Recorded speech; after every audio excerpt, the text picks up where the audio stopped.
Michael Gross, the boss. My nigga. My brother. Let's get this done, Mike. We all love sports, right? Mike Gross, the boss. This is Mike on sports. He smoke competition, same time smoke a port. When it comes to debating, he's one of the greatest. Put him on the A-list over Kellerman and Bayless. If you missed the show, couldn't make it, just log on and click the playlist. That boy always working, not to be played with. Hit subscribe and the bell for the latest. Mike Gross, the boss. Mike on sports. Right there from first bell, tip up and coin toss. Mike Gross, the boss. Mike on sports. He call it how he see it. Either you won or you lost. Big games, big fights, rolling dubs up. You like the content, hater? Click the thumbs up.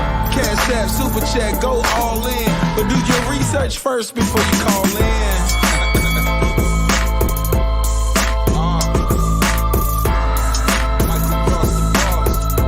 Been waiting on. And yes, I am back.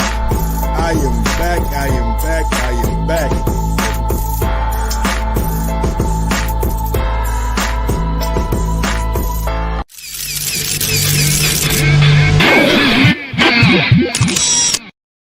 Yo, yo, yo, yo, yo, yo, yo, yo, yo, yo, yo, yo, yo, yo, yo, yo, yo. What up, what up, what up, what up, what up, what up, what up, what up, people?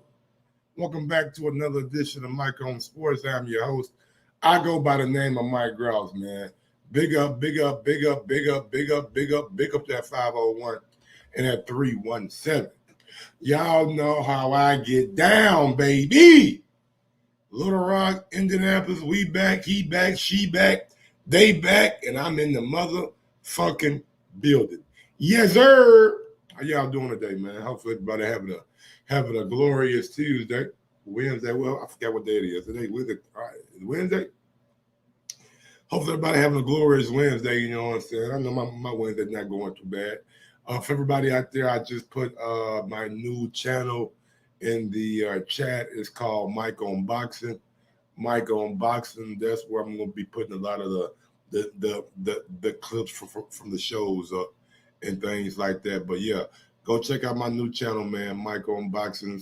Subscribe to it for me, and yeah, just become a part of the Mike on Sports family, man. Man, oh man, oh man. I got a jam-packed show for y'all today. We're gonna be arguing. I'm gonna lie to you. It's gonna be a lot of arguments today. It's gonna be a lot of arguments today, man. We got Terence Crawford. And we got Shawn Porter. I mean, not Shawn Porter, but Deontay Wilder. Two of the most polarizing figures in the sport of boxing. Big up to my guy, Patrick, 2020, man. Thank you for subbing to my channel, bro.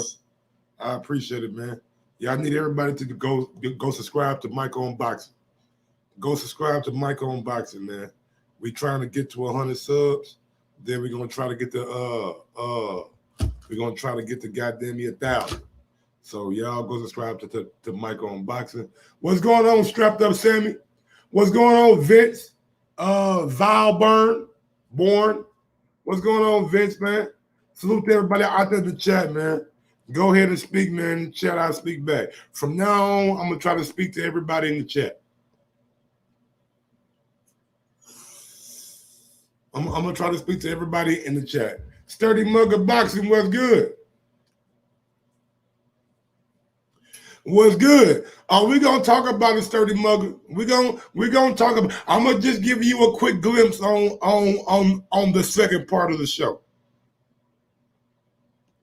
I'm gonna just give you a quick glimpse of the second part of the. Y'all see the little title right there, but we ain't there yet. We ain't there yet. Deontay Wilder sat down with 78 Sports TV and conducted an interview. But before we get to that interview, and I got the timestamp that I want to get to. Malik Scott, I believe he was on Drew Titan. I believe that's the guy's name, Drew Titan. And Malik Scott had this to say about the potential weight that Deontay Wilder could come in at. Go ahead and put that camera on me, man. Let y'all see my face for the day. How y'all doing, man? Yo, yo, yo. It's your boy. It's your boy. What's good, man? How y'all doing, man? Smash that thumbs up button on your way in. Matter of fact, just do what the video tells you guys to do. Just do what the video tells you guys to do. Just do what the video. Hey, go out to YouTube, subscribe, hit that bell, and like, comment, and share. There we go. Like, comment, and share.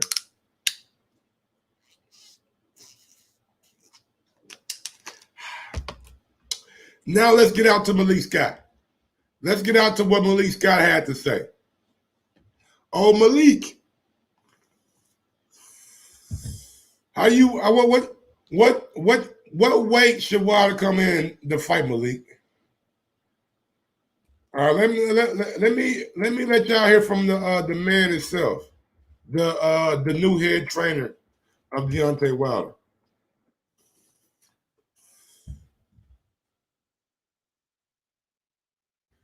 I gotta find this on my damn Twitter.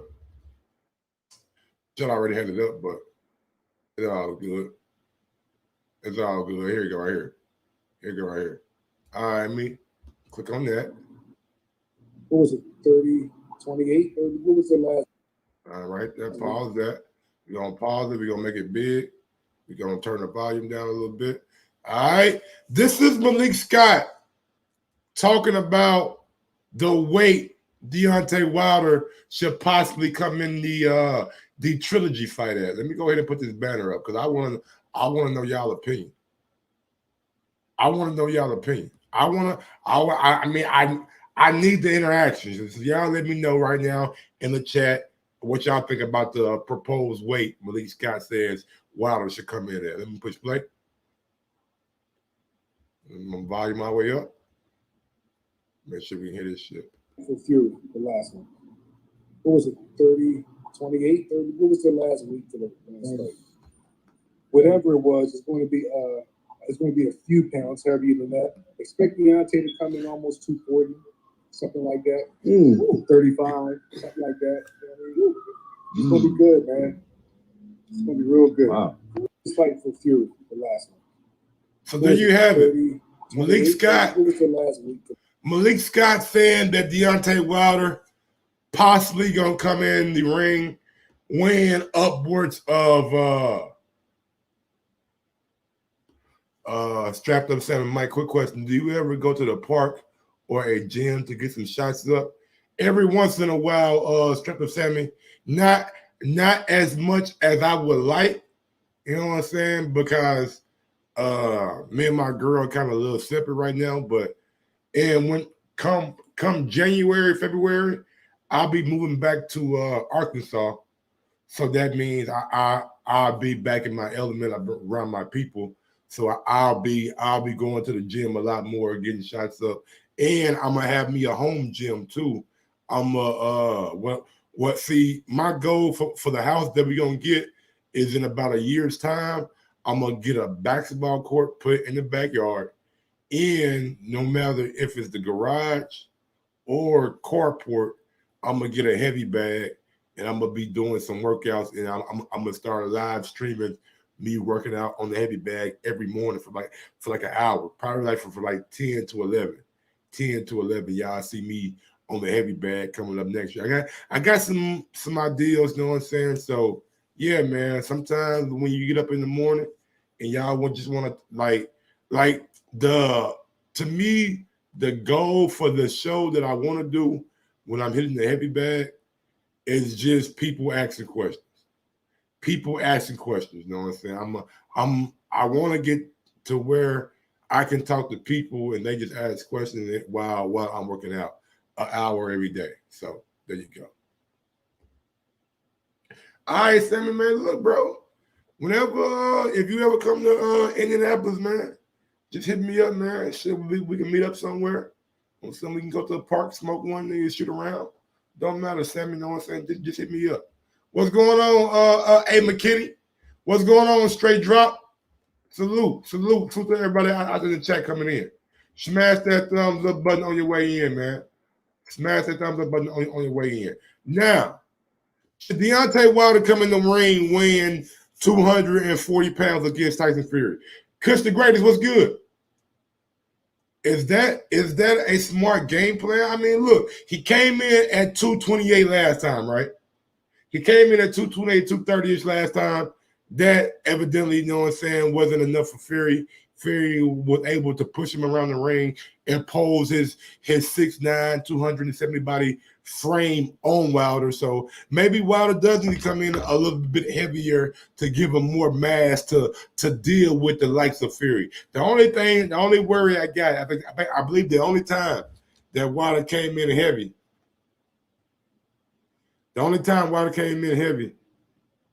was against Chris Arreola. Came in around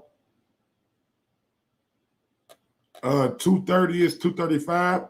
So it's not like we've never seen Wilder weigh 235 because we've seen him against Chris Arreola weighing around that much. You know what I'm saying?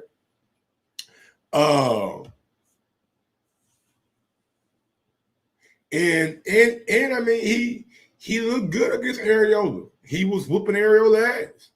You know what I'm saying? I would like to see them add a little bit of mass.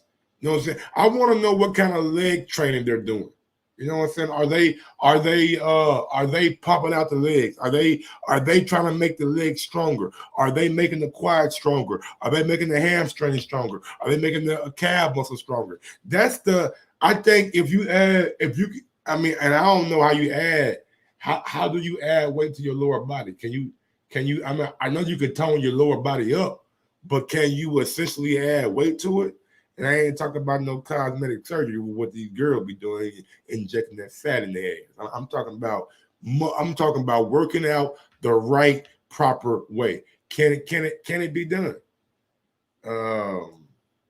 Maybe, but I don't think 240 is a bad benchmark or a bad goal for Wilder's team. You know what I'm saying? I believe at 240 you can still get the best of both worlds out of Wilder. You can still get that power and you can still get that elusiveness, that athleticism that he has. You know what I'm saying? So I don't believe that Wilder weighing 240 would necessarily be a bad thing. I honestly think that it might be.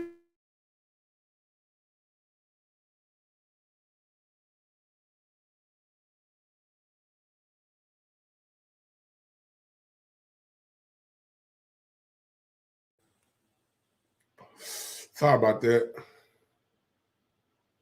I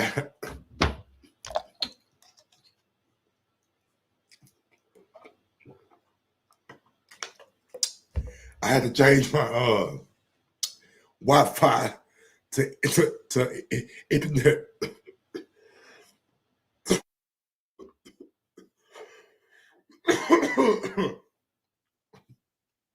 Damn. This right here, no joke, boy. What's going on? GG Champ 15. What's good? Let's get out to some of the Deontay Wilder audio, and let's just listen along. I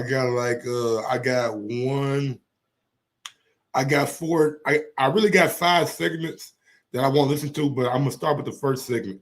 Carlos Losa Moore. Who the fuck is this Carlos Losa Moore?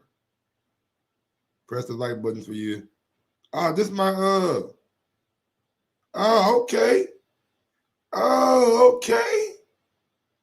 This my nigga right here. CYP. Let me see what CYP got going. Let me see, Mr. CYP. Damn, CYP already at 600 some subs. CYP growing fast. CYP, man, you gotta have me on, bro. Come on, CYP. Don't get too big for your boy CYP. You gotta have me on, man. You ain't asked me to come on yet. There we go. Oh wow, I love his setup. I love his setup. Oh, I love CYP setup. Oh, I love his setup. Oh, CYP, you doing your thing, boy. CYP, boy, you doing your thing, man.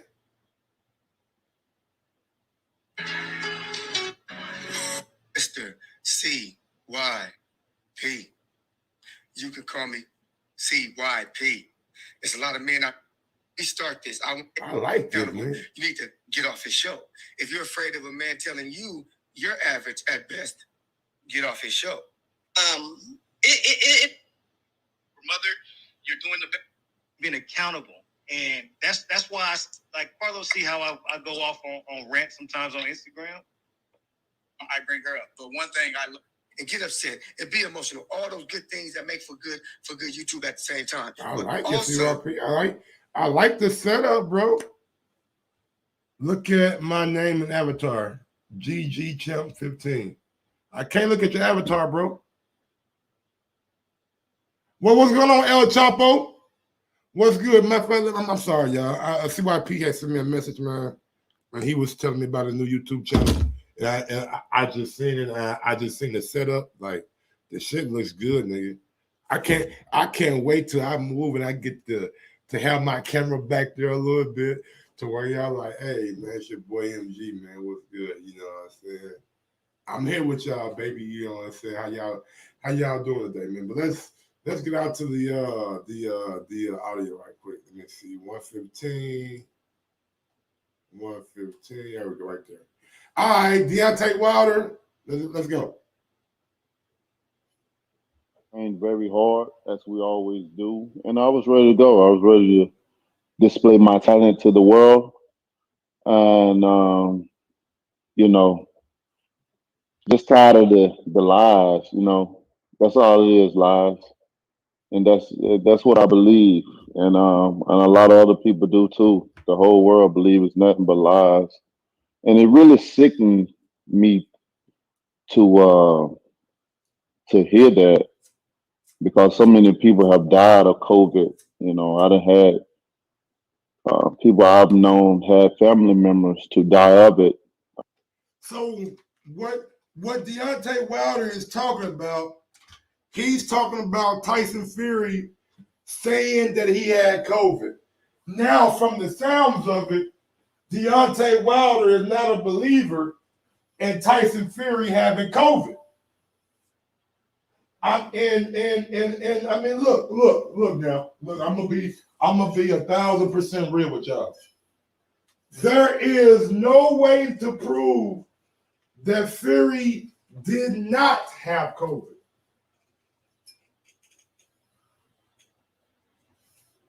There is no way to prove that Fury did not have COVID. Okay? No way to prove that he didn't have it. And Deontay Wilder is just not a believer of Fury saying that he had COVID. I'm gonna just leave that for y'all. I've had family, some of my people had some people Seattle Rick was good to die of it, and to hear others using this as a excuse or anything else to get out of something, it's horrible, man. And may they burn in hell for that, especially for something like this, because the dude said he had COVID, and the next minute you see him in so many different places, and it's just ridiculous. He's been trying to run away from me since July of last year. He paid hundreds of thousands of dollars to try to avoid me. He came up with so many excuses to try to avoid me. They contradict themselves so many different times. And it's just ridiculous at this point. It's just either put up or shut up, Right. We've been ready, and we're gonna stay ready. It's nothing to a king. take it for what it is. All right, so he is just reacting to Fury saying that he had COVID, and he said if he's lying, then you don't know what I'm saying, maybe burn in hell. You know what I'm saying? And damn, I'm like, damn, bro. I mean, when you think about it, bro, like this Wilder Fury shit from the first fight to the last fight. OG PG, what's good?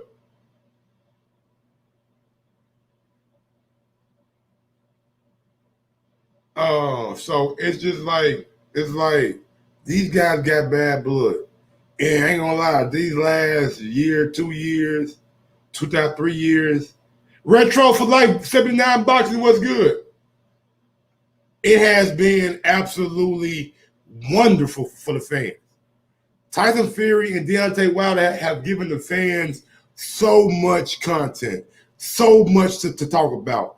One of the wildest heavyweight fights ever in the first fight. Fury gets knocked down, looks like he's done, looks like he's on his deathbed, and then rises like the Undertaker. Some people thought that the fight should have been called off. Some people thought that he got a long count.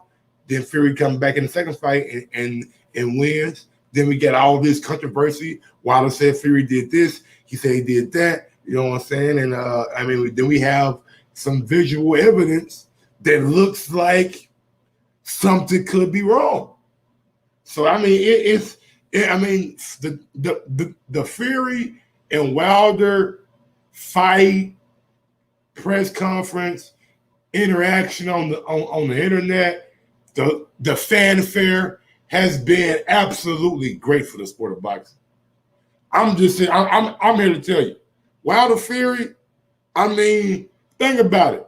If we ain't had Wilder Fury if we ain't had Wilder Fury during the pandemic, what the fuck were we gonna talk about? If we ain't had Wilder Fury during the pandemic, what were we gonna talk about, man? Boxing would have died. Wilder Fury, man, kept this shit alive. I'm just saying that's my opinion. With all the YouTubers and all the conspiracy theories and all the glove gate. Come on, man. Y'all know y'all love that shit.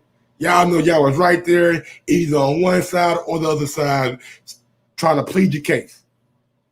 And that those, my friends, are facts.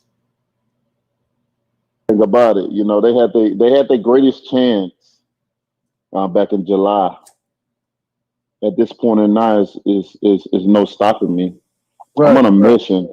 And as I've been saying, my mind, as well as my team mind, all of our minds are violent, you know, and leave it up to my fans getting so much love all over the world. That mind is violent as well. So I ain't gonna lie to y'all.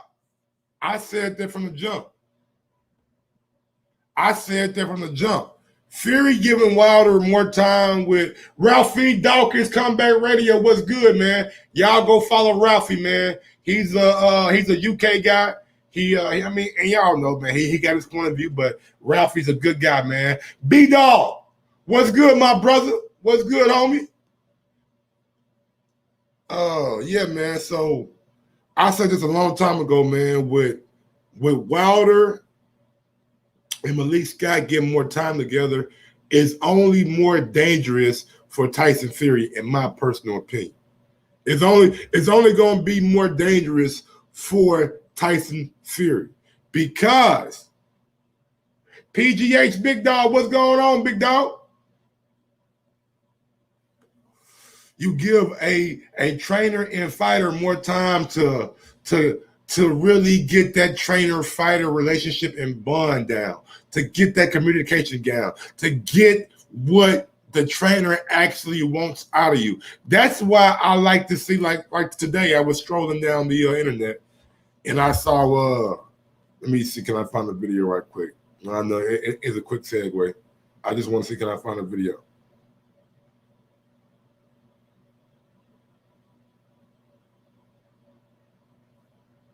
Let me see if I can find a video right quick. Damn.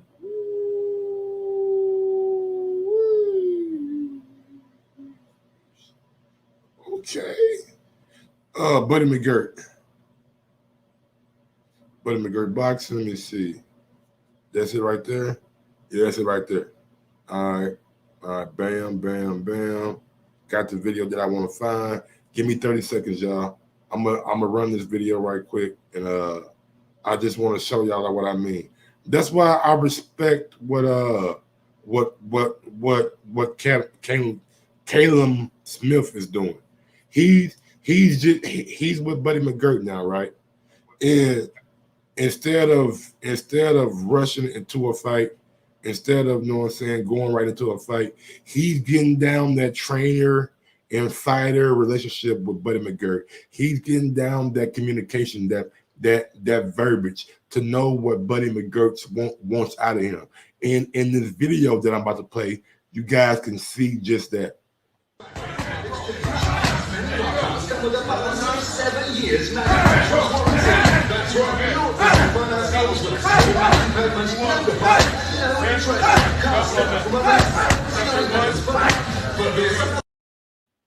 And honestly, I think Caleb Smith is gonna be better under Buddy McGirt than he was under the guy he was.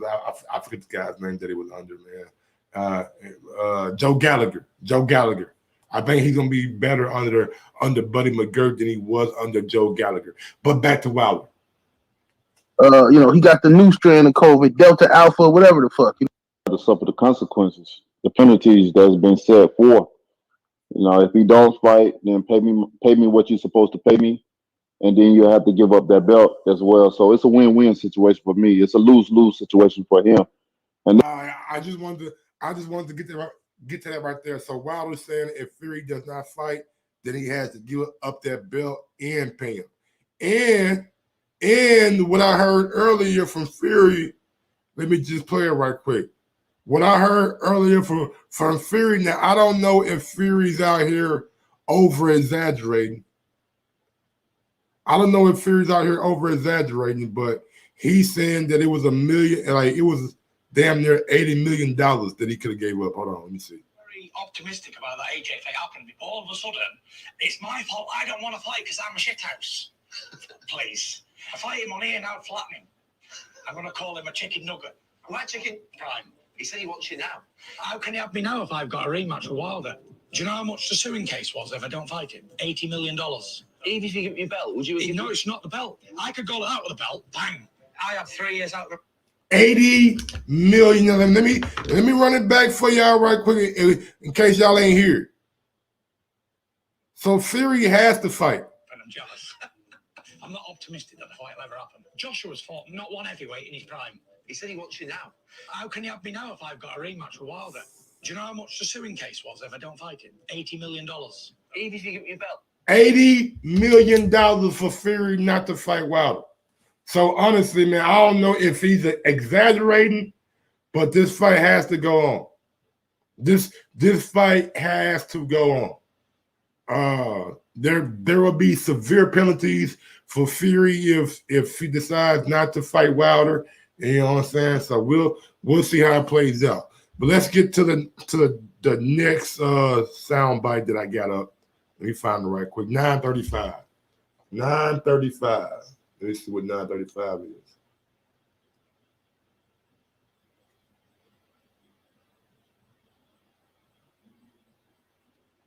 All right, here we go.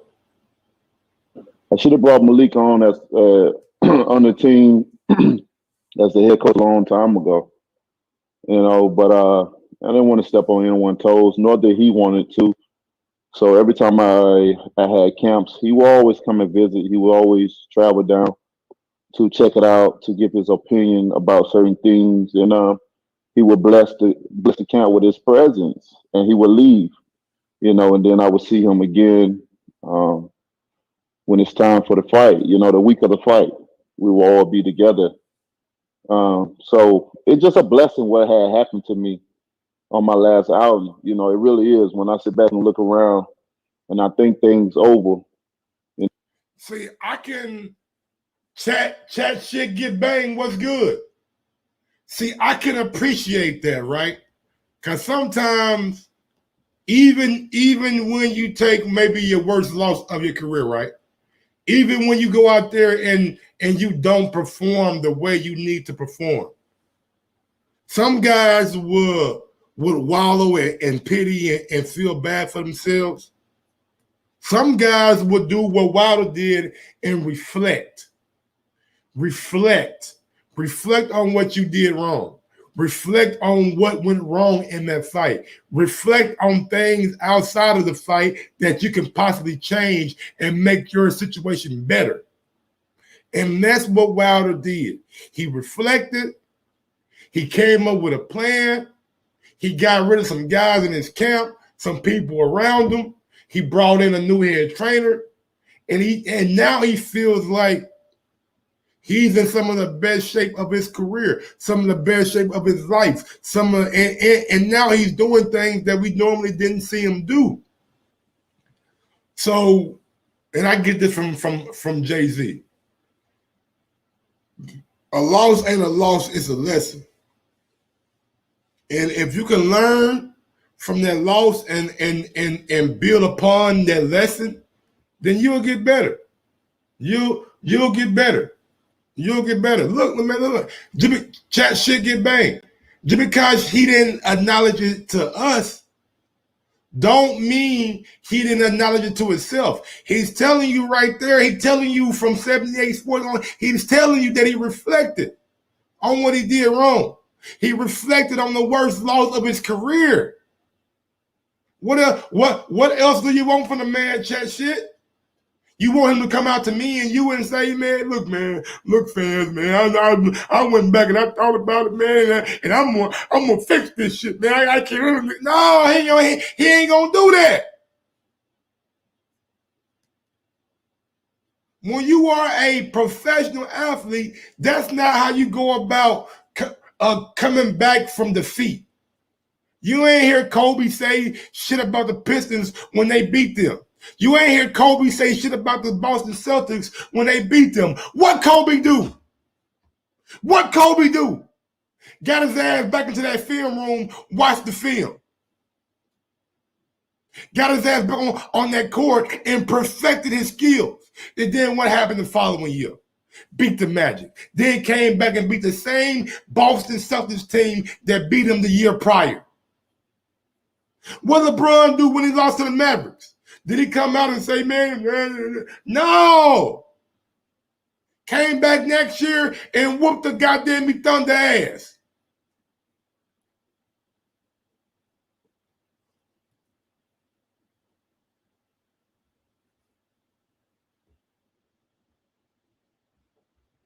I don't know what Kobe said. Kobe could have said something about the water too. You know, all my good days outweigh my bad any day, and I don't complain about nothing. And even with that, you know, I have all my guys around me, you know, and a lot of other things. You know, we're very protective of each other, of each other, and we never did anything to the body or nothing like that. He never emphasized on. What we wanted to do was 1, 2, 1, 2, 1. I hear you right here. Me too. Before having my other trainer, you know, all he worked on was the 1, 2. That's all he ever wanted to do was 1, 2, 1, 2, 1, 2. And we never did anything to the body or nothing like that. He never emphasized on doing anything else but going to the body. He always say, "That's all you need. That's all you need.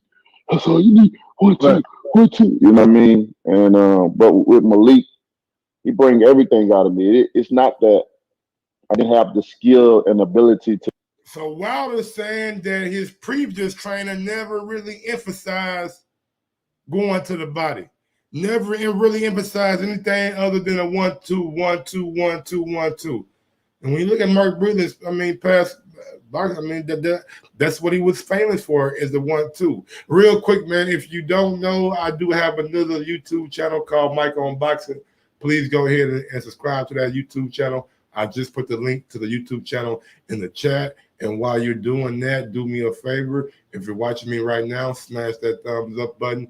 If you ain't already subscribed to the channel, please go ahead and do so.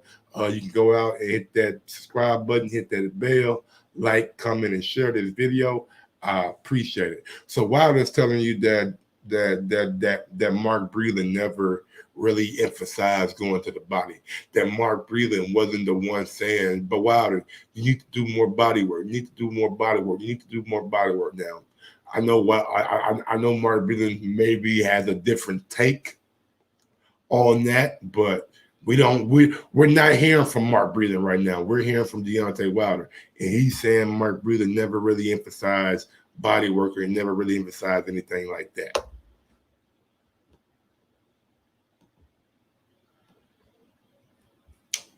Let's get to the next sound bite. We got 1828. 1828. Here we go right here. 1828. And right here, Deontay Wilder is talking about everybody who changed up on him. If you changed up on me, niggas, fuck you. True colors of other people, it doesn't phase you.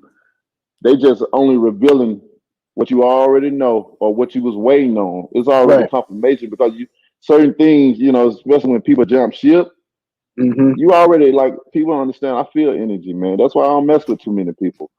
So it wasn't no surprise to me. A lot of people tried to jump ships or whatever because a lot of them envy and jealous of me. They hate that I'm able to get in the ring and just knock a guy out like I do. And they want to blame it on he ain't got this, he ain't got that. But if you had what I had, you'll love it because I don't get paid for overtime, and I ain't got time to be. Facts.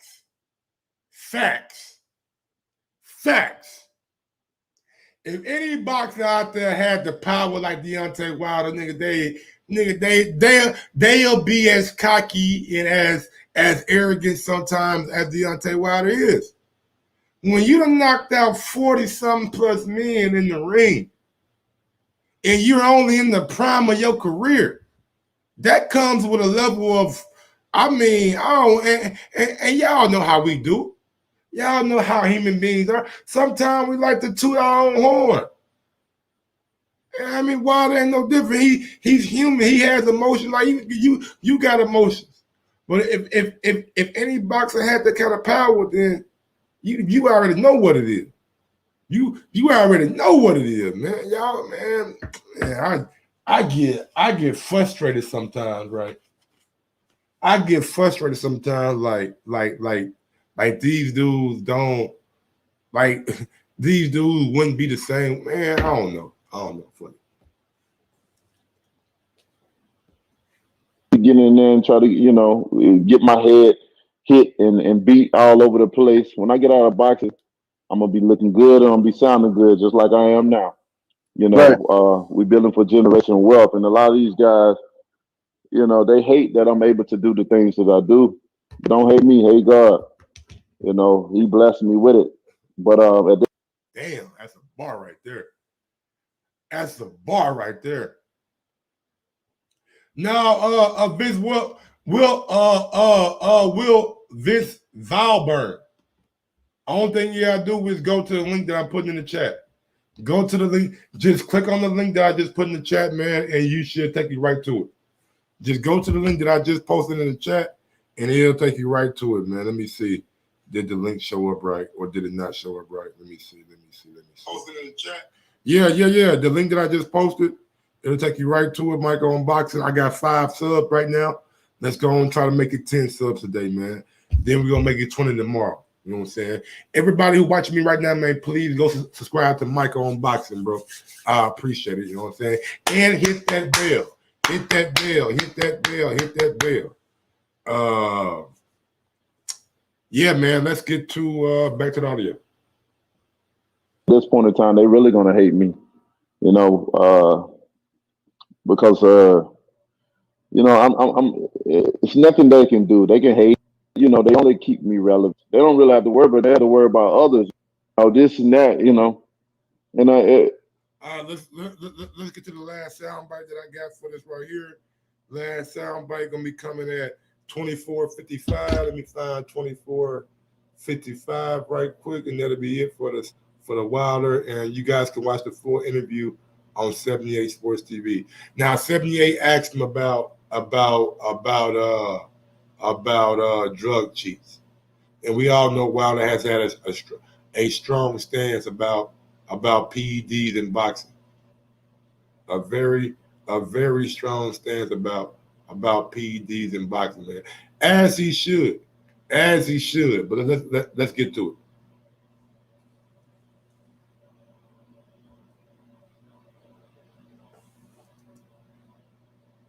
All right. These fighters constantly popping for PEDs in the combat sport, and they getting slaps on the wrist. How do you feel about that? I mean, it's sickening. You know, it's just, I mean, there's so many feelings that comes.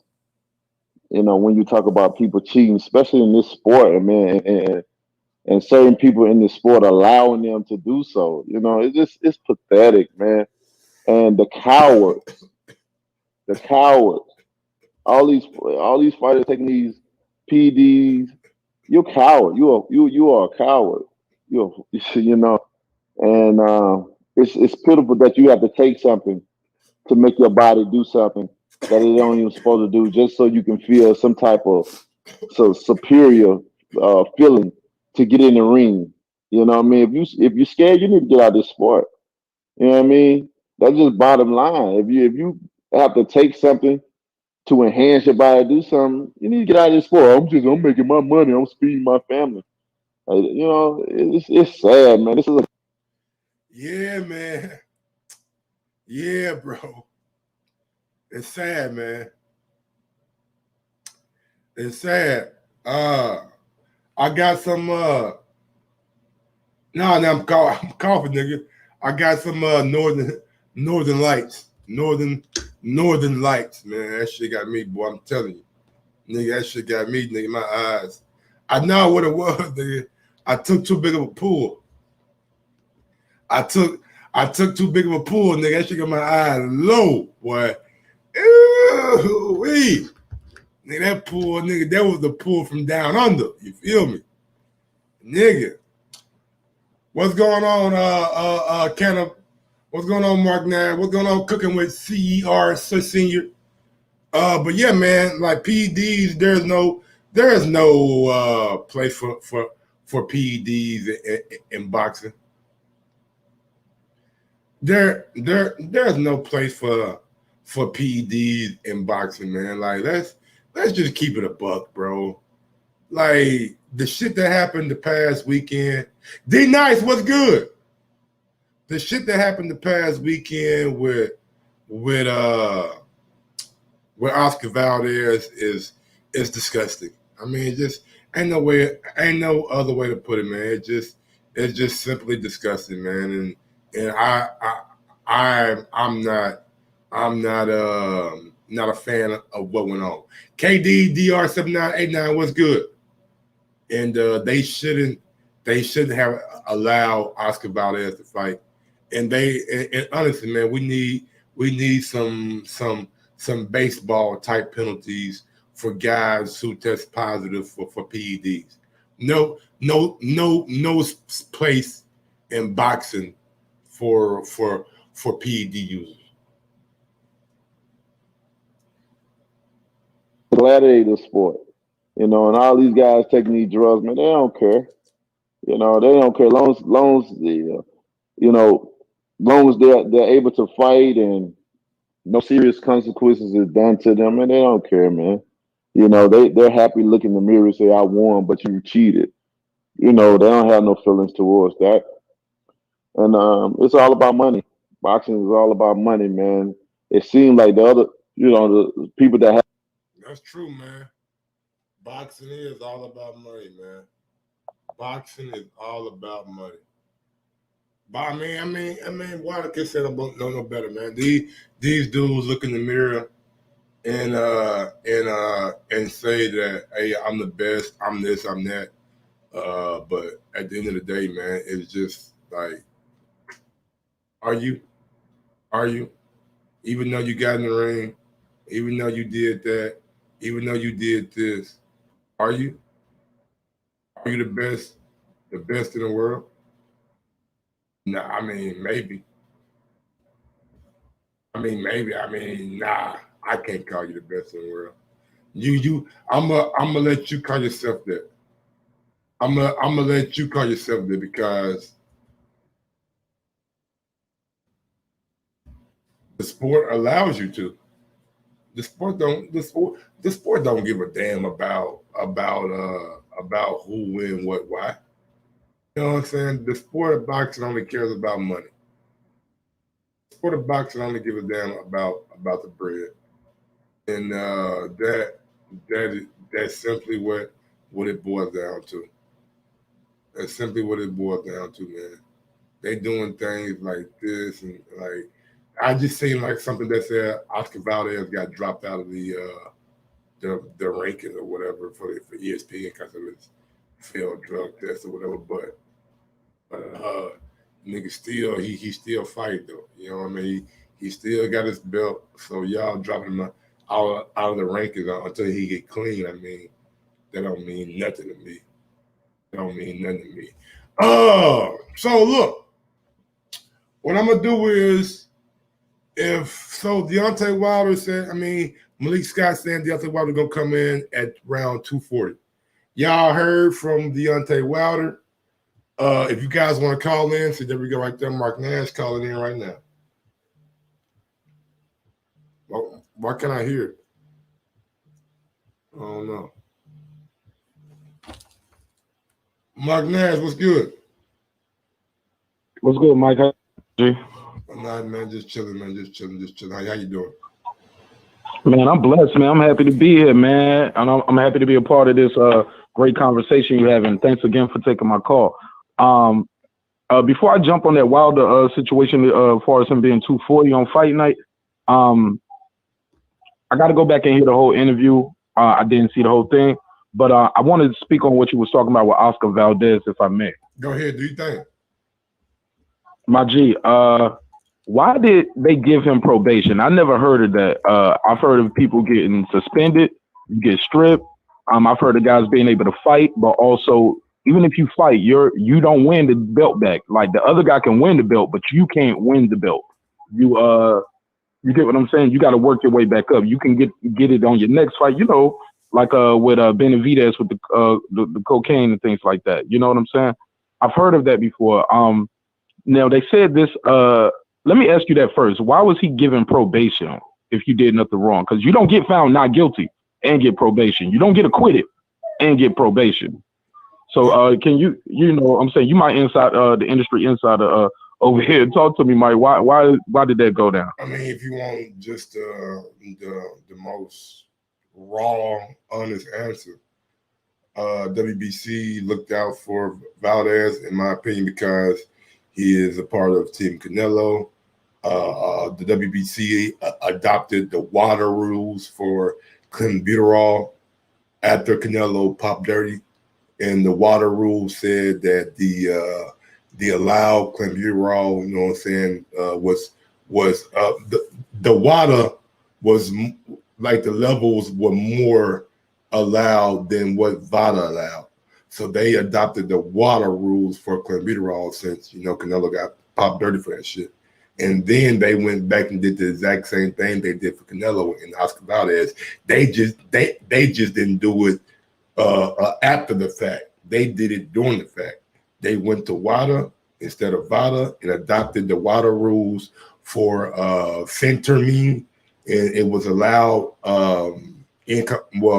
it was allowed out of competition and in competition in like the night before the fight, which is wild to me. Like in competition is the night, so a guy can be using a banned substance up until the night of the fight, and it's cool. So I didn't really know what I'm saying. I don't really get the in competition stuff from WADA, you know what I'm saying? But that's pretty much what they did. They said fuck VADA, fuck the people that we employ, the people that we use for our clean boxing program.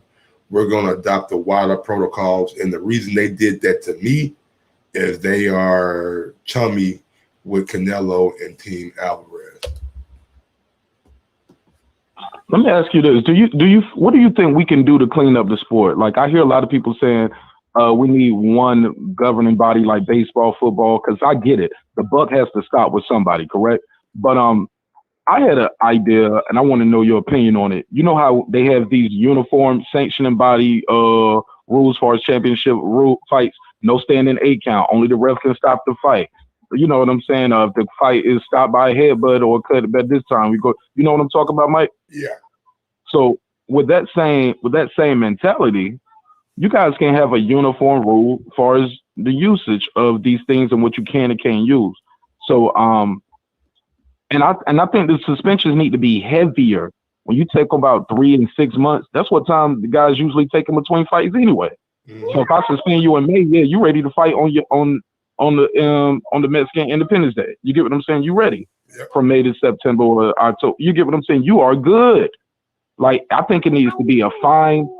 These guys gotta you gotta hit them in their pockets. Like, okay, not only you suspended, even when you come back, you're gonna lose money from your purse on your next X amount of fights coming back. And that suspension need to be lengthy, a year, maybe 2 years. So even when their fans say, hey, what happened to such and such? I haven't seen him in a year. Oh, well, you remember he got popped. You know what I'm saying? You got to make their career take a hit. You got to make their money take a hit. And the buck does have to stop with somebody, but I think we can fix that if we have some uniform rules for us to drug use and or performance hands. But regardless, if it's on the banned substance list, whether it's whatever it is, because they saying whatever he took, it wasn't a performance enhancing drug. That's why they allowed it. But if it's on the banned list, it's on the banned list. You feel me? So I just feel we got to do something for us that and having some uniform rules, just like the headbutt. All of those things need to go into this. Far as Wilder, and I ain't gonna hold you up. I know you got some other calls, people trying to get in. Deontay Wilder coming in 240 on fight night. Whatever he want to do, however you got to get it done, however you want it to go. If that's what you feel comfortable with, do it. Because heavyweights, it ain't no rules in it. I know some people aren't gonna like that because they're gonna say he did his best work coming in at 205. But my G, it's a different monster you fighting, and you gotta deal with the monster you facing. So I'm all for it. Whatever he's gonna do to if he's comfortable at it, he can move around at it. He's gonna work the body. If he's working on fighting on the back foot, working on his condition, I don't care what he come in at. He come in at 340. Get the job done. Absolutely. But to answer your question about what can we do for until and I'm just speaking for America. I can't really speak for other countries because they got different rules and different commissions. Until America really cares about the sport, nothing will change. You know what I'm saying? Just like you got to think about baseball. Like when Congress got involved in baseball started to clean up their act, started to get rid of the PEDs because they had a bad light, you know what I'm saying, shining on them. Right now, honestly, it's just simply not the outrage, you know what I'm saying? Like last week, did you see on mainstream media that a guy who fell for a PED test was allowed to fight? Say that part again, Mike. You sound a little low. I'm sorry. I said last week, did you see on any mainstream sports media that a guy who failed a PED test was allowed to fight? Nah, I feel like nah. You know, but boxing lives here though. I know, and that's what I'm saying. Until more people care about it, i.e., when John Jones failed that drug test because he had those the nanograms or whatever picograms. He had those picograms in his system, and I never heard of pico. Yeah, Mike. I never heard of picograms to John Jones. I know, and then they moved I thought it was a new strand of weed. And then they moved the fight from Las Vegas to California. You see mainstream media talk about it because a lot of people care about the MMA and UFC. Right now, boxing just don't have that same fanfare.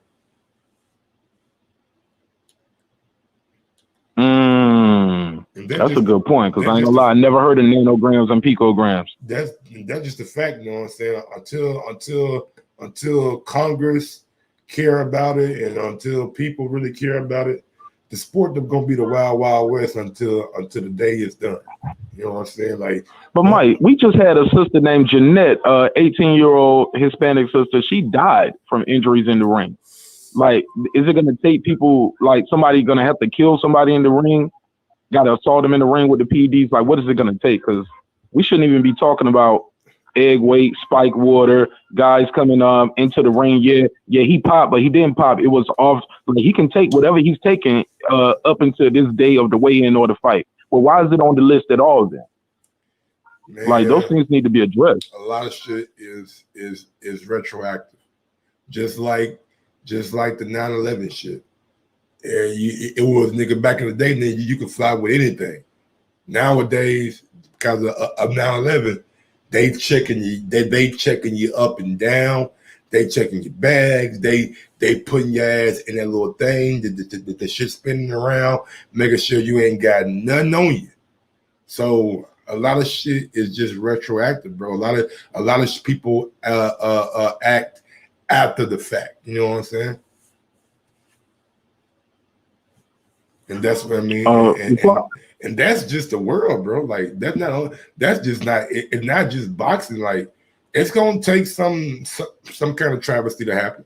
It's gonna take somebody, a mainstream boxer who's on pay-per-view, who maybe did something wrong. You know what I'm saying? Like, that's how change comes. You know what I'm saying? Like, that's how change came with Sammy Sosa and Mark McGuire and like all those dudes. You know what I'm saying? Like, they were the big stars, but people had their speculations. Then words start coming out, and then, you know, a shitstorm happened. Yeah, baseball is different though, because you ain't punching somebody in the head though. This shit right here. Yeah. I'm not trying to like equate the two sports. I'm just saying Congress cared about baseball enough to get PEDs out of that sport, and it's not a contact sport.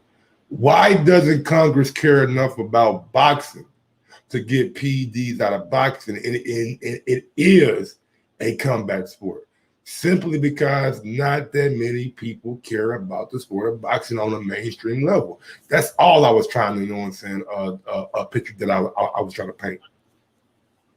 I got you. Hey, Mike, because look, boxing, it's like the beautiful ugly. Everybody love it when it's a fight, but look at this. These celebrities ain't doing basketball games like to settle their beef. Everybody ain't saying, well, let's go do a versus. No, these motherfuckers want to put on some gloves and go fight. They ain't saying let's do some mixed martial arts. Let's go arm wrestling. I mean, no, they saying no, let's box. I mean, it's an easy thing to produce for our production. You don't need a lot of equipment. You don't need a lot of motherfuckers. You know what I'm saying? So it's easy money, and everybody like to see a fight. 100%. I'm gonna let you go. I keep saying that this is the last thing. As far as the other topic you had on the docket, Terence Crawford gives Shawn Porter his biggest payday. Bud Crawford, Shawn Porter. Does Bud Crawford have to stop Shawn Porter to get credit? And also, no, even if he beats Shawn Porter, whether he stops him or even by decision, will he get credit from the naysayers? Man, we will see. I'm about to get into that topic right now, Mark, man. So I ain't gonna spoil it, but I'm about to get into it right now. We got a lot of things. Okay.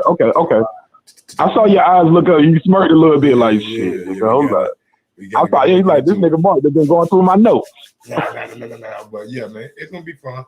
But you can call back in after I get done talking about it. Absolutely. Thanks again for your time. Thanks for your energy. Mike on Sports. Yes, sir. Appreciate you. Shout out to my guy Mark Nash, man. Y'all go over to Mark Nash channel, man. MarkNash. Tonight he will be live Monday, Wednesday, Friday, and Mark Nash is giving away a free laptop over there on his channel. They're having a free laptop giveaway. If you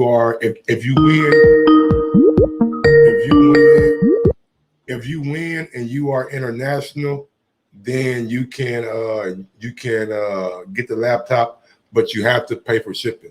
Coach J Mac, what's good?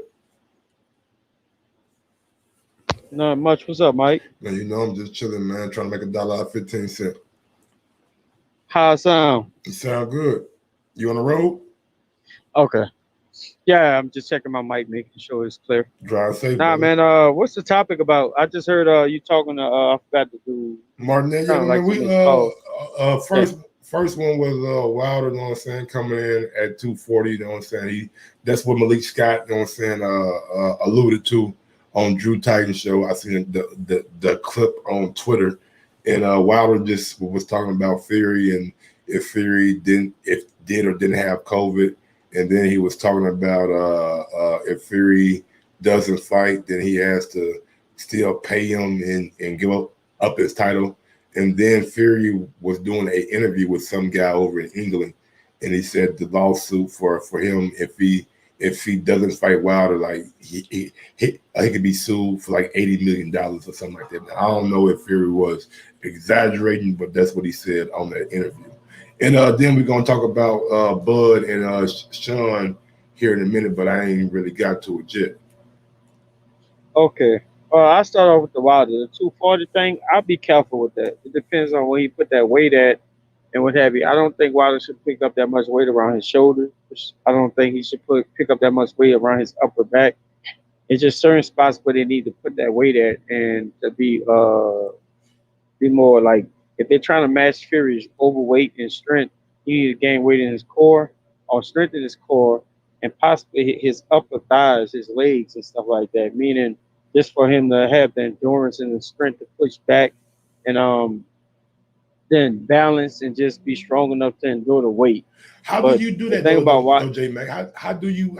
it's where you listen. I wouldn't actually pick up weight. I would train muscle. Okay. I would train for muscle and stamina. Like I didn't actually use. I'm working with them because I'm gonna take these guys are professionals, so they know what they're doing, and I'm not questioning. But my goal wouldn't be to pack on weight for Wilder. I would just strengthen his core, work on his legs, and what have you, and just balance it to where it's healthy and his body can still perform. And because it's just the strength and endurance he needs. Wilder needs speed, he needs athleticism. That's his bread and butter. You can't take that away. You don't want to make him methodical. You don't want to wear him down. You don't want him tired. He said it was the suit. I looked at his shoulders. I thought his shoulders was too big in that second fight. And when you build muscle around there, if that sometimes that mess with your fast twitch and what have you, and it's depending on how you put it on. So like we'll do a lot of speed and explosiveness because I want to keep him short. I want to keep that twitch tight and snappy and keep it rangy how the fights.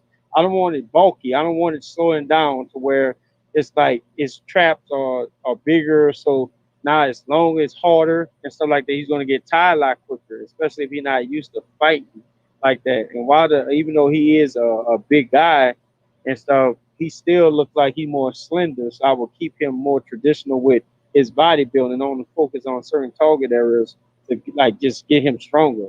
And it'd be mainly the core and it'd be mainly his upper thighs.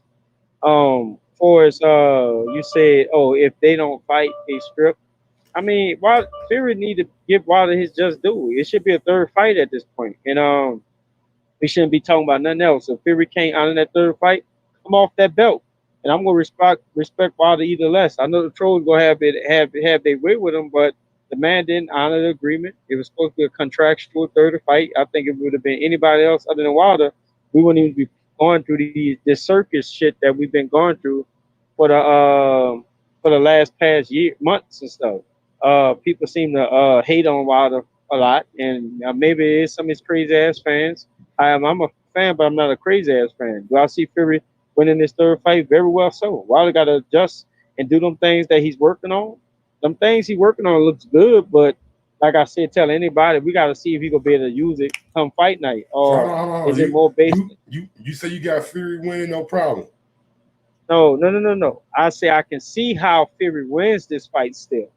Like I'm not gonna sit up there. I'm a Wilder fan, but I'm not gonna sit up here and act like I'm stupid and realize that Fury can still beat Wilder. But who you got winning though? If I had to put money up, I'm gonna put my money on Wilder. Okay. I'm gonna put my money on Wilder, but I'm just saying I can see Fury winning the fight too. So I can see it going both ways. I won't say that Wilder just gonna knock Fury out. Wilder got to get in there and put the pedal to the metal and be great, and he also got to use the thing. Not only use the things that he's being taught, but make sure he's strategizing and using the things effectively to take certain things away from Fury. Because they got certain things Wilder possessed that with speed and power that can actually make Fury be a little more mindful of what he's in the ring against, and that's what he want to be able to dictate those terms. And Wilder's just going back with that chin up in the air and what have you, I don't think it's gonna be a good night for him. I'll just say that. Wilder needs to keep his chin tucked, and he needs to be able to get his punches off and also use his speed and his power to dictate terms against Fury. So having Fury always worrying about him coming back with that speed and power, not going back trying to counter Fury because that's not going to be good enough for Fury. Gotcha. Gotcha. Yeah, I agree, man. I agree. I agree with what you said, like about the core and shit. Like he definitely has to get that core stronger. You know what I'm saying? I mean, I think adding a little bit of weight is not too bad. You know what I'm saying? I thought he looked good when he came in the size that he came in against Areola, which is about 235.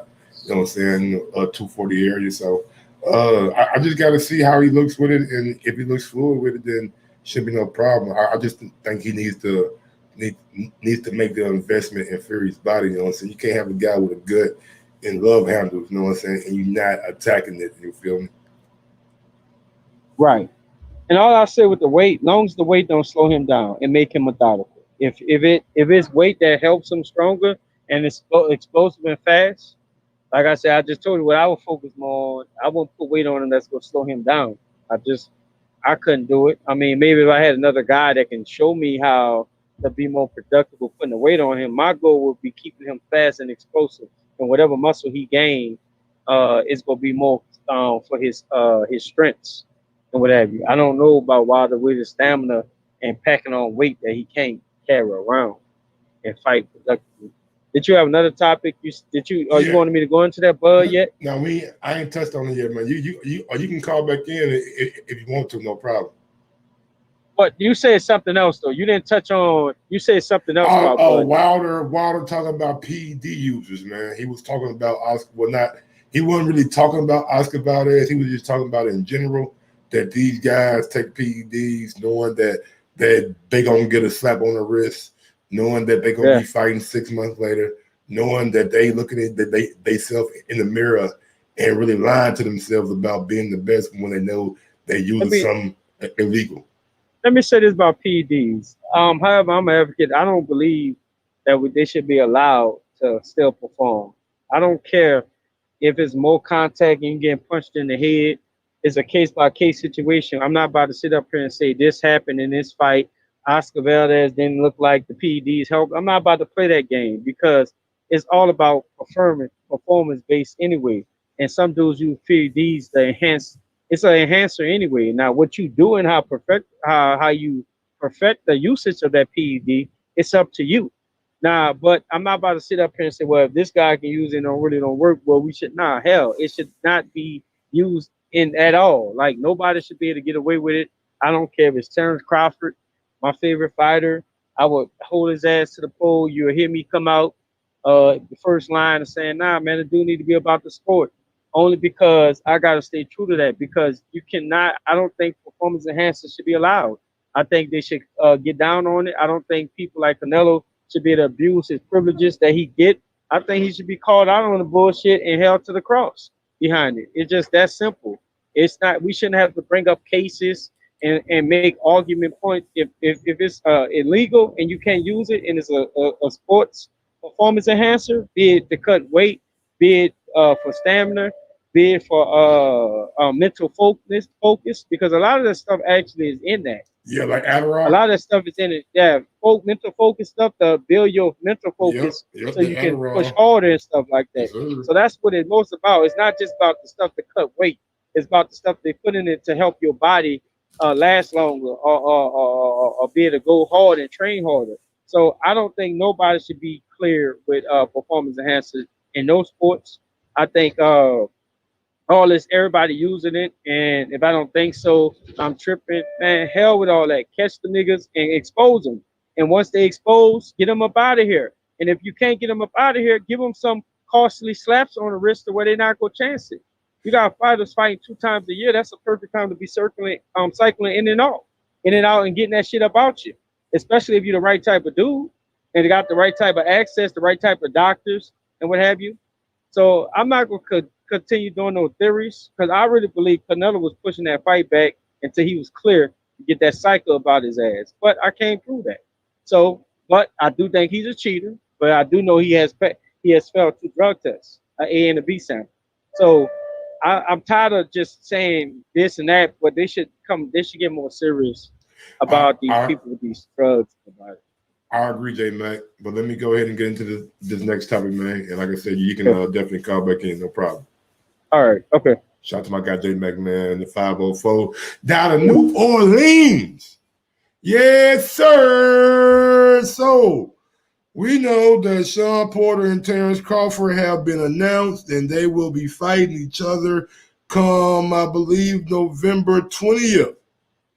And Mark Nash, you asked me why I gave R&V a wrench.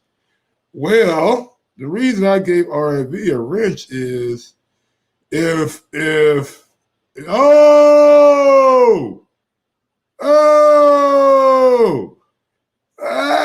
we got one. We got breaking news. We got some breaking news. This might be the next show. It might be the next show. We got breaking news coming out of the UK of all places. The UK of all places, man. He got that big boy breaking news. Give me a second, man. I'm trying to find this goddamn this purse shit. You know what I'm saying? There we go. Save photo. All right, so look, the breaking news that we got going on right now, right? Yo, your boy, it's your boy. Yeah. My bad. R&V. The reason I gave R&V a wrench, R&V is a big time donor for Mike Owen Sports. You know what I'm saying?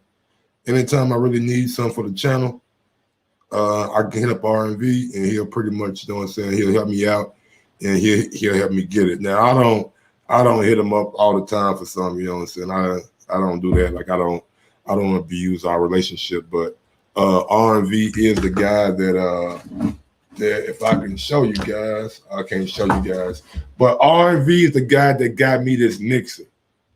He actually got me the mixer. And that was like a year and a half ago. I said, R&V, bro, I really need this mixer, you know what I'm saying? And he helped me out. He helped me get the mixer, and yeah. But yeah, I don't hit him up all the time. But like, hey, R&V, I need this, I need that. But that was the last time that I hit him up for something for the channel. Most of the time, I just try to get him a damn self. But yeah, R&V helped me out, and R&V is a big time donor for the channel. I think he said he's my sugar daddy. Yeah, why you always tell your shit to the world? Ams, you need to be worried about your man. You need to be worried about your man's, Ams. You need to be worried about your sugar daddy, Dylan White. Yeah, you need to be worried about Dylan White, nigga. That nigga Dylan White, nigga. Yeah, what he gonna do? What he gonna do, Ams? He gonna get beat the fuck up like Brazil did? He gonna get beat up like Brazil? Sources is telling Mike Carpenter that Dylan White and Ola Wallin have agreed to terms for a heavyweight fight on October 30th in London. Hell of a scrap. Wallin a much better option than Jermaine Franklin, I agree, and Chris Arreola, I would agree, who are also being considered. Wallin gave Fury all he could handle. So we got Ola Wallin and Dylan White. Mike, you a hat wearing bust? What's going on, man? What did I do to people? And we're gonna get into that.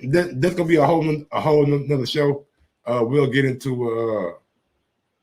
I made you sound mad. Wow, now nigga, I said you a donor for the show, nigga. What you want to?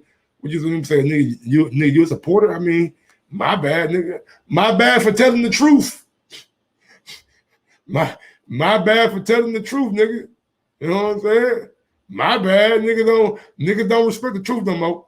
Y'all niggas on that goddamn brother shit, man. Y'all gotta quit that shit, man. This ain't no Earl Spence channel. I'll tell you that. It ain't no Earl Spence channel, man.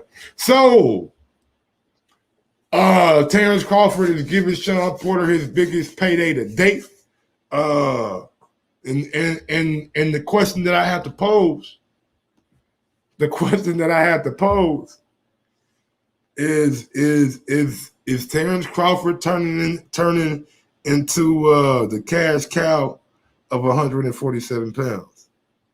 Cause Shawn Porter, you know what I'm saying? He ain't make this kind of money against Errol Spence. I believe he made $2 million against Errol Spence, man. Sources: Terence Crawford is guaranteed upward of $6 million. Y'all know big money, bud. Shawn Porter will earn at least $4 million. They are a 60-40 split for the purse bid, and that's the split they have now for their ESPN pay-per-view bout. So there you have it, man. Terence Crawford is getting $6 million, while Shawn Porter is earning his biggest payday. He's earning his biggest payday to date. He didn't get paid this much against Keith Thurman. He didn't get paid this much against Danny Garcia. He didn't make this much against Errol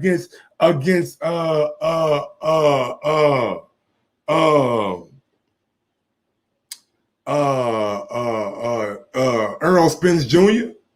Now, if you read the tweet, Terence Crawford is guaranteed a upward of $6 million. So Bud could possibly make $6 million plus. Bud could make $6 million plus. Shawn Porter will earn at least $4 million. So Shawn Porter got the ability to make more money too on the back end. Shawn Porter has the ability to make more money on the back end too. Why didn't Shawn Porter make $4+ million against Errol Spence Jr.? I thought Earl was that dude.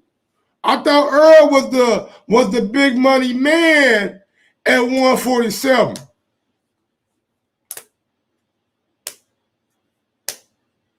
Let me go. Hold on. Let me see something. Errol Spence versus Mikey Garcia purse. Let's just look. Okay. Hold on, I don't believe that.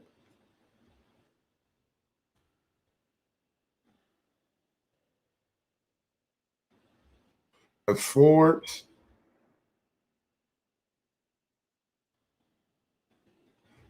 Hold on. Okay. Well, never mind then. Maybe Earl still got to be cash cow this motherfucker. Boxing News is reporting that each fighter was guaranteed $3 million.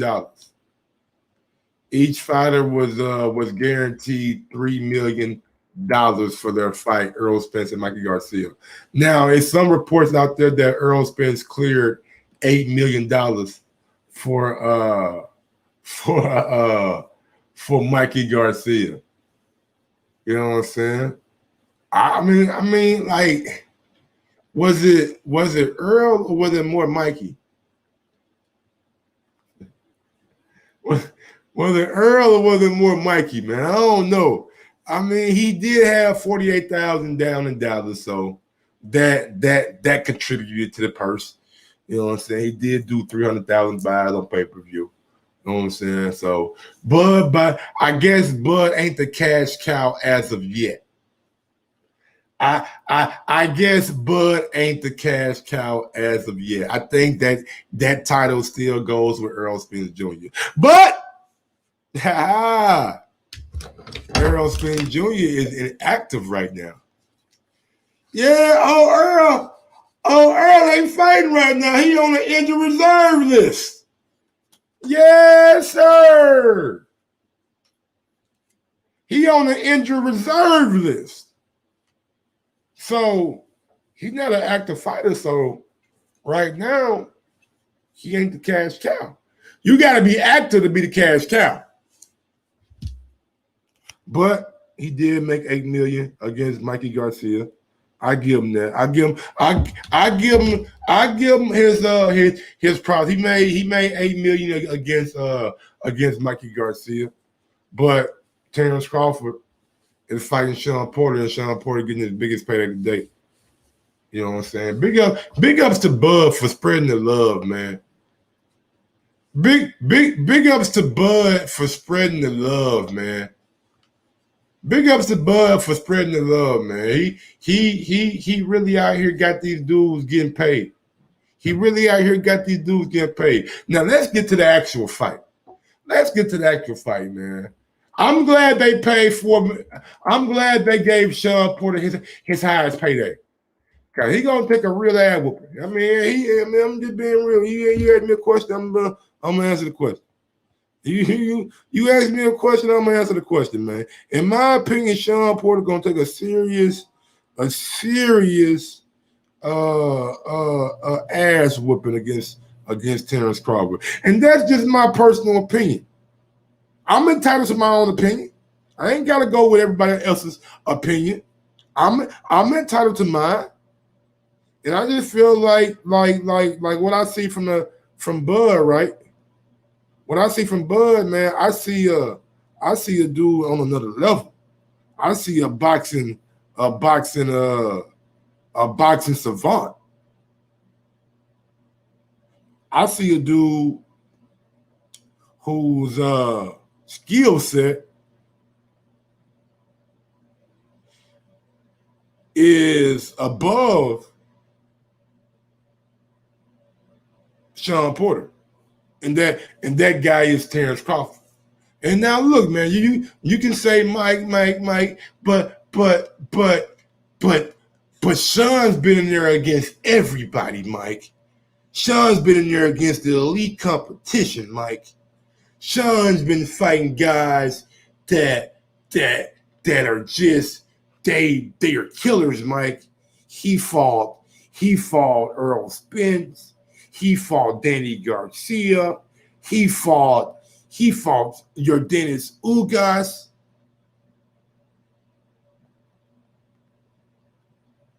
And I'm like, all right. But all those dudes you named, I don't think is better than Terence Crawford. Like, you named a lot of dudes, but I don't think none of them dudes is better than Terence Crawford. We got a super chat coming in from E.S. Okuni. Crawford just didn't say that this Porter's high person. He said it was Buzz, though. Yeah, but you can just Google, though. Like E.S. Okuni, like you ain't got Google. I mean, like what? You ain't got Google? You ain't got Google? I mean, you can go to Shawn Porter's purses. You can see what he made against Earl Spence Jr. You can see what he made against Danny Garcia. You can see what he made against Keith Thurman. You can see what he made against Sebastian Formella, your Dennis Uga. You can see what he made. E.S. Akuni, thank you for the super chat. I appreciate it. Big ups to my guy E.S. Akuni being the first person to super chat today, man. I appreciate it, man. All these guys watching E.S. Akuni, you know what I'm saying, took it upon themselves to send your boy a super chat, man. You the real MVP, baby. You the real MVP, even though you wrong. You the real MVP, my nigga. I fuck with you, dog. Yes, sir. But look, man, we're gonna go out to I'm gonna do a voiceover right quick, man. We're gonna go out to your boy, y'all favorite fighter. We're gonna go out to y'all favorite fighter. I mean, this everybody's favorite fighter now. I mean, I don't know. I mean, Shawn Porter done got a lot of fanfare over the last 6-7 months since his name been mentioned with Terence Crawford. He done got a lot of fanfare. So we're gonna go out to y'all's favorite fighter. Showtime, Shawn Porter. Don't believe them persons on Google, bro. I mean, that's all I got to believe, homie.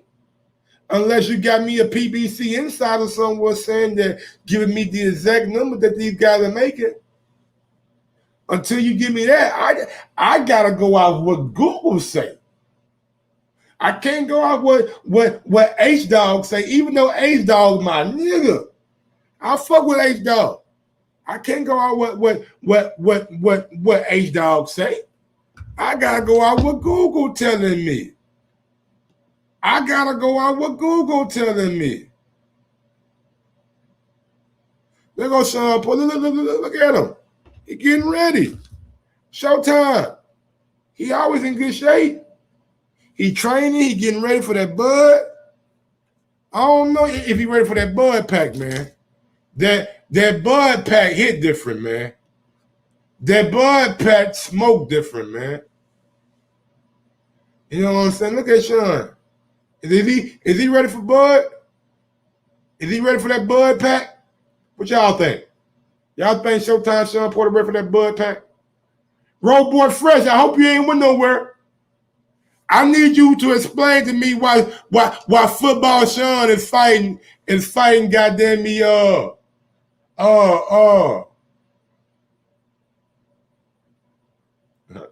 I need my nigga Road boy Fresh to call in, man, explain to me why goddamn me football Shawn fighting Terence Crawford. Big up to my guy Fred the Boast coming in with that motherfucking 20 piece. He said, just showing love, need you to make some guest appearances on TBV and stand up for Bud like the good old days, man. You know, I might make a couple of guest appearances on them. I might make a couple of guest appearances on them. Shout out to the whole TBV family over there, man. Anthony Fitzgerald he said, no, he ain't ready for that Bud pack. No, he ain't ready, man. Look, man, but that Bud pack hit different, man. I'm telling y'all.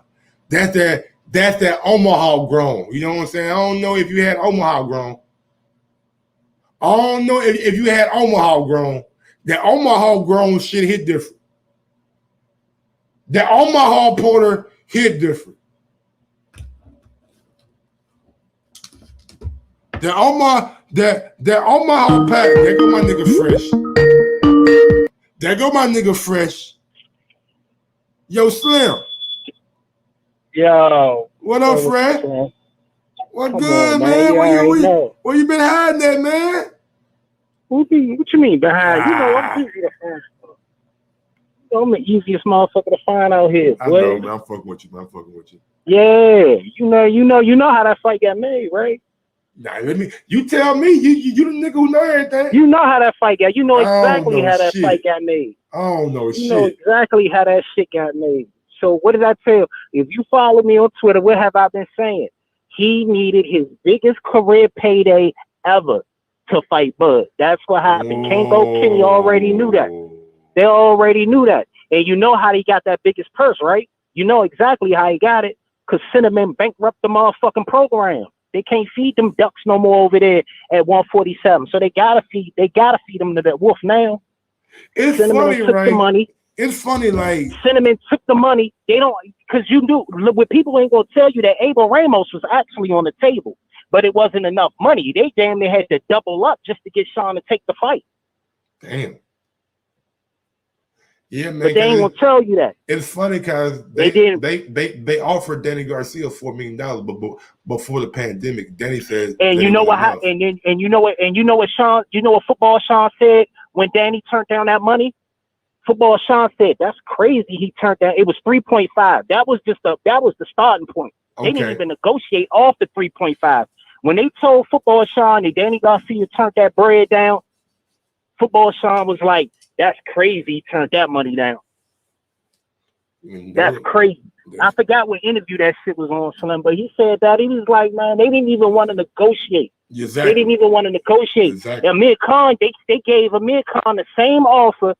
And keep in mind, what people don't know is Amir Khan is also advised by Al Heyman. Yep.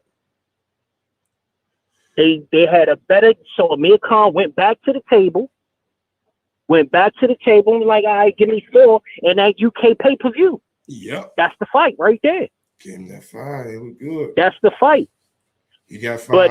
But it's 3 reasons how that fight got made. Well, 4 reasons. And look, One, everybody, real quick. Amir Khan is like he literally showing y'all that he is more valuable than Shawn Porter. He is more valuable than Danny Garcia. He's a bigger commodity than those. He got $5 million to fight Bud. Then he got $7 million to fight over in fucking Saudi Arabia against Billy Deal. Yeah, well, real quick. Now he's fighting for a WBC intergalactic belt over over there sometimes. Well, he putting some shit on over there in Dubai. So Amir Khan in Dubai, he getting bread, man. Shawn Porter let me tell you something. Let me tell you something. These new boxing fans don't know about Amir Khan, bro. They don't know about him. They don't know how Amir Khan been a businessman. You see what I'm getting at? Yeah. Amir Khan was on his business plan. You know what I mean? Amir fought everybody. Amir is a true definition of Amir is a true savage. Y'all, because they can say whatever the fuck they want about that man's chin, but when you come from pound for pound boxing, Amir Khan is a beast. And he took care of his business. You know what I'm saying? Amir Khan always been a giant draw. You know what I mean? So that's neither here nor there. We know. The real ones know how Amir Khan moves, and the real ones know that Amir Khan always took care of business inside and outside the ring. But what's going on, Money Brown TV? What's good, Money Brown? Let's get back to how that shit was made, man. Though. So sentiment. It's 3. It was a perfect storm. You know what I'm saying? One, they had to give Football Shawn his franchise exclusive tag. That's definitely had to happen. That's why they kept asking for extensions and extensions and extensions. They needed that serious bag to take the book. They needed that serious bag to take the motherfucking Boogeyman Bud challenge, bro. They know once that floodgate is open, it's over. It's over. They know what it is. Football Shawn got a lot of pressure on his back, man, on that helmet, man. Bud gonna knock that motherfucker clean off. Believe that shit. Yeah. And I don't want to hear no excuses about Football Shawn and been through wars. He done fought. Shawn ain't did shit. Y'all boosted up Shawn Porter. Shawn Porter ain't shit. I've been told y'all that. He ain't shit. And Bud gonna make easy work of him. And that's just is what it's gonna be, man. But the perfect storm was the WBO, Gilberto, special shout outs for Gilberto for making his pop. Mendoza. 2 is special shout outs to Edward Hearn for letting the motherfuckers know. You know I'm bidding on this purse. Yeah. You know I'm about to bid on this shit, right? Special shout outs to Edward Hearn. And 3, special shout outs to Cinnamon for taking all that motherfucking money. So they had no other place to get any money at. That 40 M's changed a lot. That 40 M's changed a lot. Whether people want to believe it or not, that 40 M's changed a lot of shit. These motherfuckers. A lot of these motherfuckers. Yeah, go ahead. They didn't have to pay Earl Spence either. Yeah, I ain't even mention that. And we still don't know. I'm still trying to figure out. My sources is telling me. I'm getting my sources and what everybody else telling me. I'm still trying to figure out what Manny got for the Ugas fight. Yeah, I'm trying to figure out too. I'm trying to figure out the actual. Yeah, because you got $5 million, and then you got 5. Fuck that pay-per-view. The guarantee. We know the pay-per-view ain't going to do shit. That shit but the guarantee. No. Yeah, that guarantee, because we hand what, $5 million guarantee from a $20 million guarantee. Which one is it? No, man. They went from 20 to 5 with Lucas. I mean, honestly, that's probably why Manny's talking about still fighting. He didn't get all the money he wanted. That's probably why Manny talking about still fighting, because he didn't get all the money that he wanted. Yeah, Manny should have did his paperwork like Cinnamon did. Yeah. Cinnamon was like, nah, I need my guarantee. I don't give a fuck who says he quit. He died. It ain't my problem. I need my guarantee. Like all the greats always had a guarantee. I don't know why everybody made a big deal of it. Yeah, man. No. Floyd always got his 30 M's. Floyd, every time on that Showtime deal, it didn't matter who the fuck Floyd fought.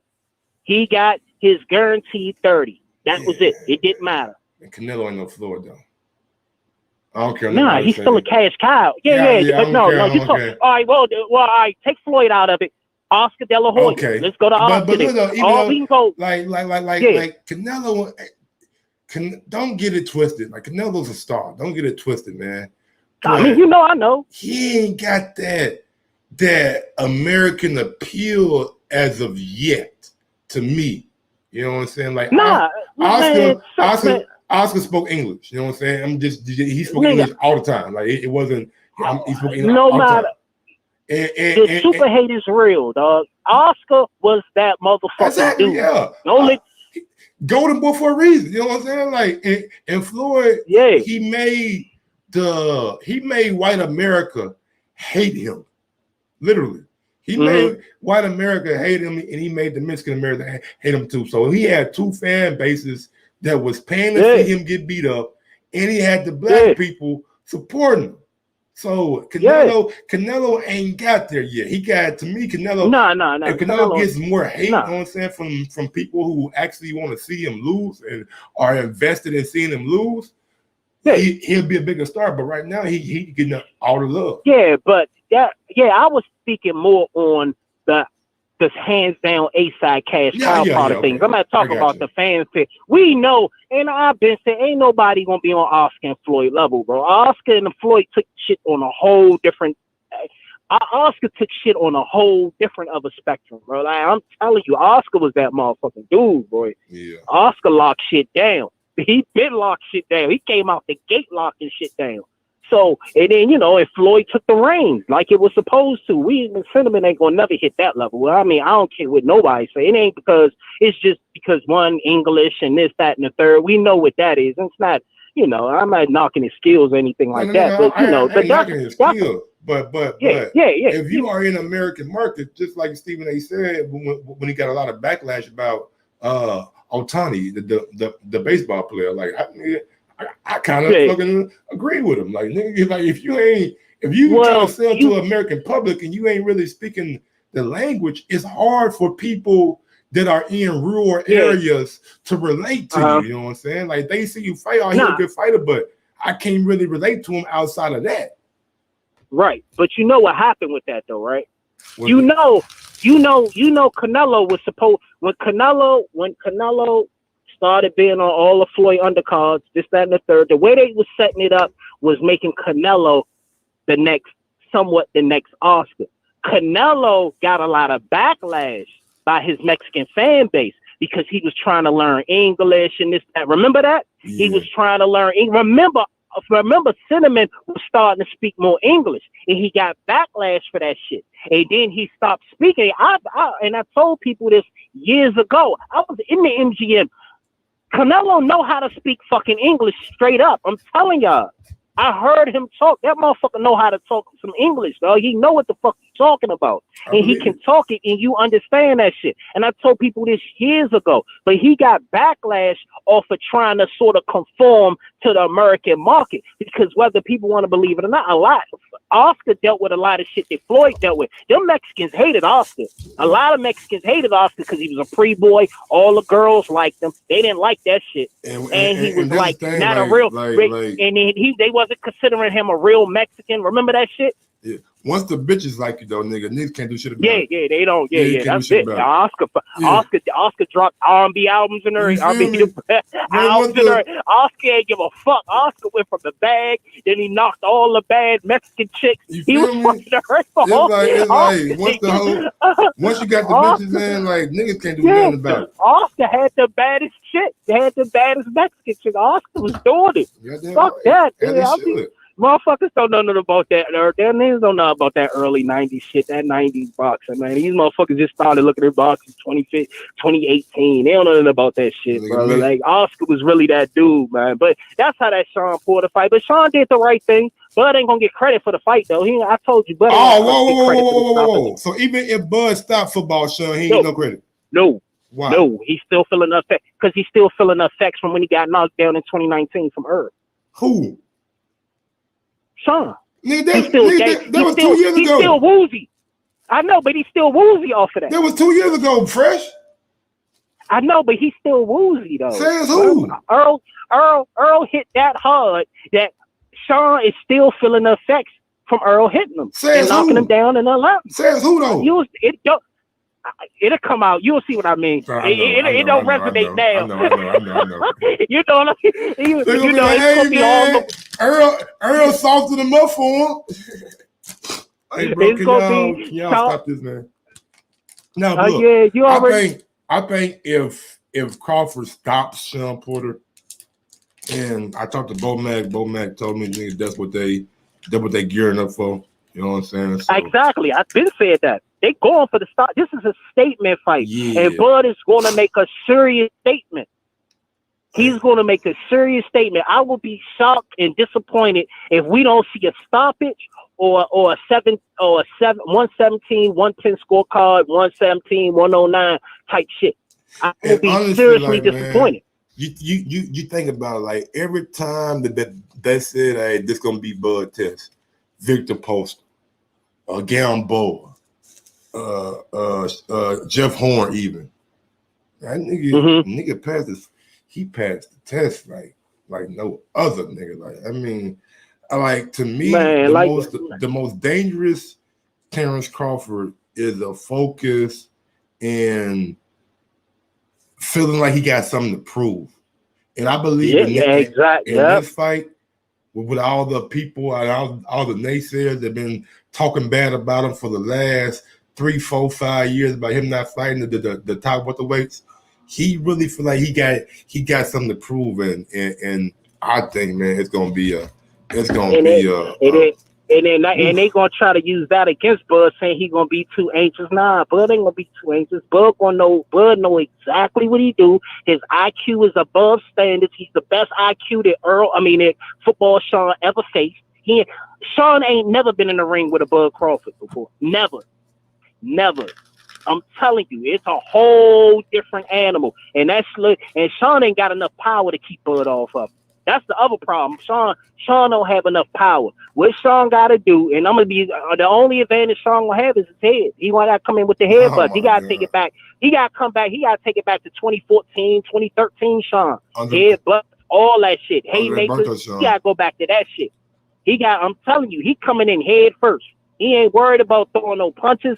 That motherfucker gonna be coming in head first for the first 6 rounds, bro. He gonna try to land one of those headbutts, bro. He gonna try to get off.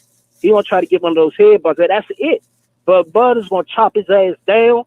Bud ain't gonna get credit for it. But it's cool. We already know he ain't gonna get credit for it. So we gonna everybody gonna be monthly. It's a win-win for everybody. It's a $10 million fight. Bud get his 6. Shawn get his 4. Bud make a statement. Let's move on. We know Earl ain't fighting no fucking Bud, so we ain't one eye Earl is done. We know he ain't fighting no Bud, so let's go and move on from that. Bud can go ahead and fight Virgil, fight Josh, and close it down. That's it. Nothing else to prove. All right, fresh man. Anything else you want to say before I get on to the next caller? Man, that's it, man. Bud by that shit. Bud by stoppage. That shit ain't it. Football Shawn ain't making it to the red zone. Trust me. He getting stopped. Trust me. All right, I'm out, Slim. Slim. Yeah. That nigga said he ain't making it to the red zone. That was a good one. That definitely was a good one. He ain't making it to the red zone. I like that. R&V. I think that was you nigga call back in 504. Shawn Porter, Terence Crawford, man, hell of a fight. Fresh brought some good points. In order to get in the ring with Terence Crawford, Shawn Porter needed his career high payday. On paper.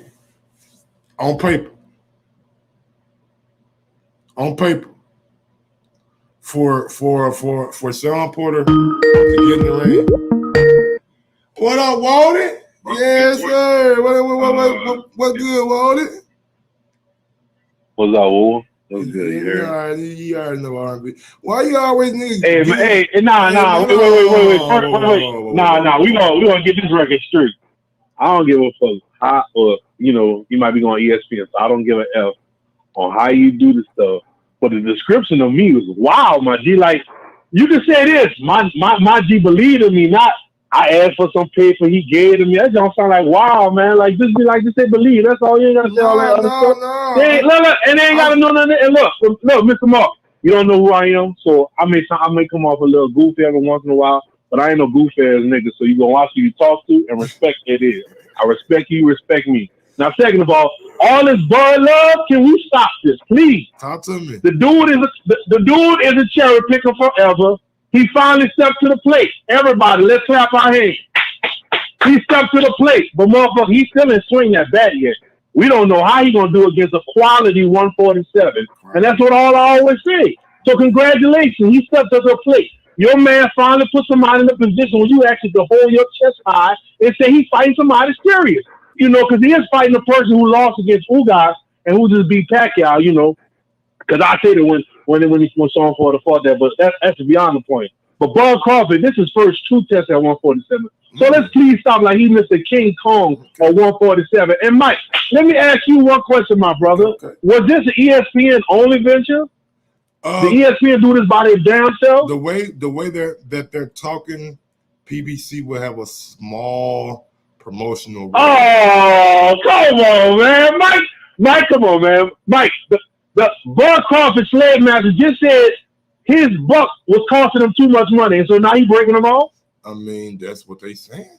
Well, no. Ain't no. I mean, you know exactly what I'm talking about, sir. It's not a ESPN. Bud Crawford slave master just said he was costing him too much 2 months ago, and now he cash cow, cash city. My nigga, it's not a Fox and ESPN pay-per-view. It is a ESPN Plus pay-per-view. No. I ain't talking about Fox. I'm talking about Al Heyman's sneaky hands getting all the money for his fighters. That's what I'm talking about. You know what I'm talking about, Mike. You know what I'm talking about, Mike. Come on, Mike. Look. Bob had to do what he had to do to deliver this fight to ESPN.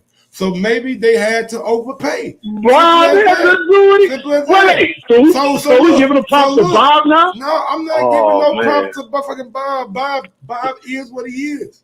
He's a guy who comes out in the media and says shit and sometimes does other shit. Sans Fury was motherfucking vaccinated. Comes out, he only got one shot. Says Oscar Valdez didn't do anything wrong. It's like taking a fucking energy drink.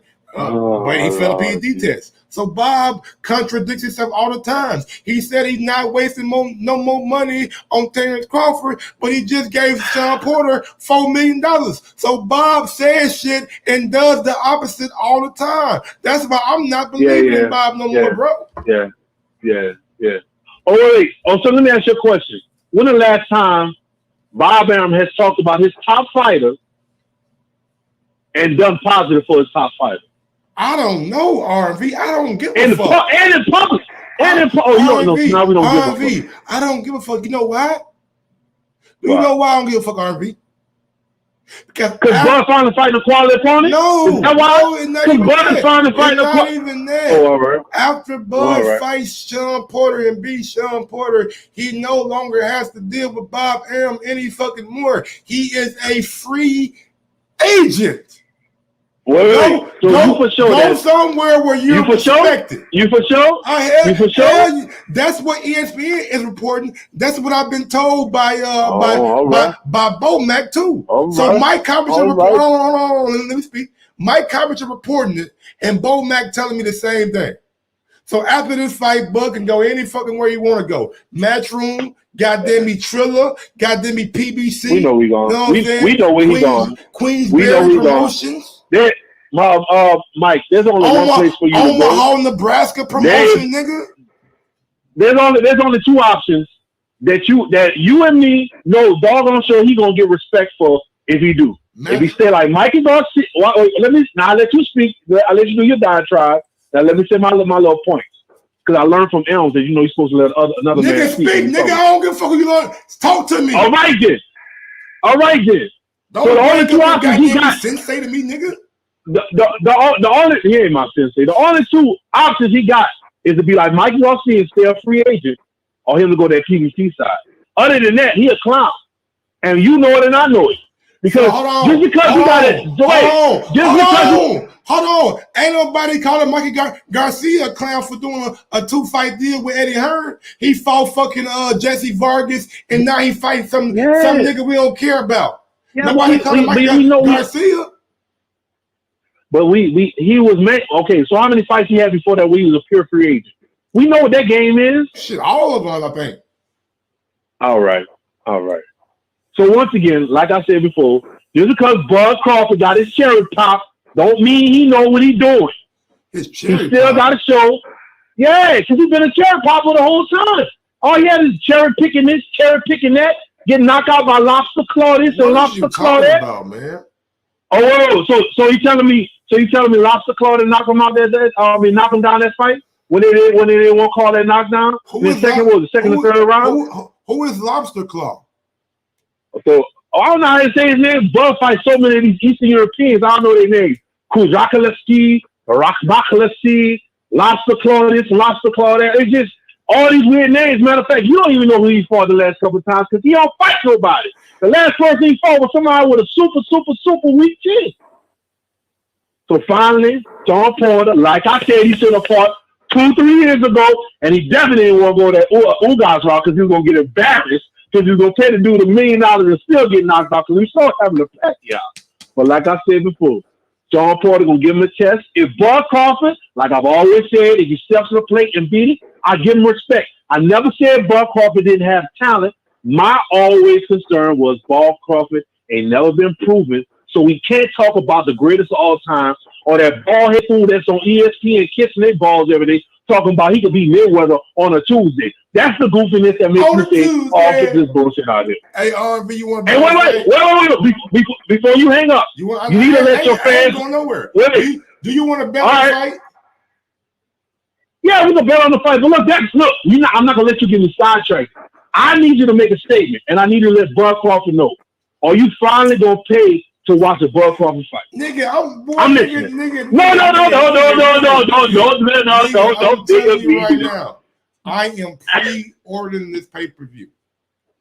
What? Absolutely. Wait. So, question. I just want to know: is this the first fight that you've purchased for Bud Crawford? Yes. Oh, all right. I'm just checking. Yeah. You see, that's the type of Bud Crawford fans know that he ain't never fought shit. That's why they ain't never paid for shit. And the first time he fought shit, he finally gonna pay for shit. That's what I'm talking about, Mike. Mike, you're proving right to me. That's what I'm talking about. Mike on Sports finally supporting Bud Crawford. Why? Because it's the first time Bud Crawford ever fought somebody. Congratulations, Mike. I'm so proud of you, my brother. I'm so proud of you, my brother. It's not that, R&B. It's the fact that I'm paying for pay-per-views that don't mean shit. Don't try to use this tactic. I'm not paying for Chris Arreola and Andrew Weese. I'm not paying for Javante Davis and Leo Santa Cruz. Did you pay for that? Huh? I'm not on this nut. That's not my fighter. You on Bud Crawford's nuts like hey, I don't know what's wrong with you. I'm on his nuts. Damn, RV. All right, man. Anything else you want to say, RV? Go ahead. Nah, I'm Gucci. Hey, chat, y'all live. Y'all do y'all live. I'm out. Shout out to Mike. I got one last question for you. Congratulations. What? What's LSU record right now? Say it again? What's LSU record right now?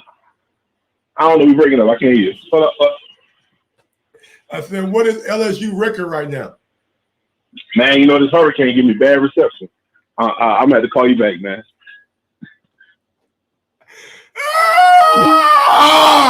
I never lose, nigga. Yo, fuck what you say. I always got some of you niggas, man. You a LSU fan, huh? You were good. Go Tigers. Go Tigers. Them niggas suck. Yeah, man. Look, man.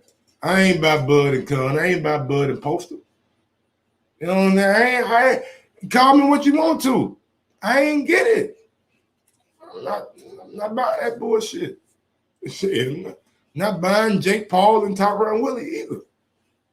If it's not worth me buying, I'm not gonna buy it.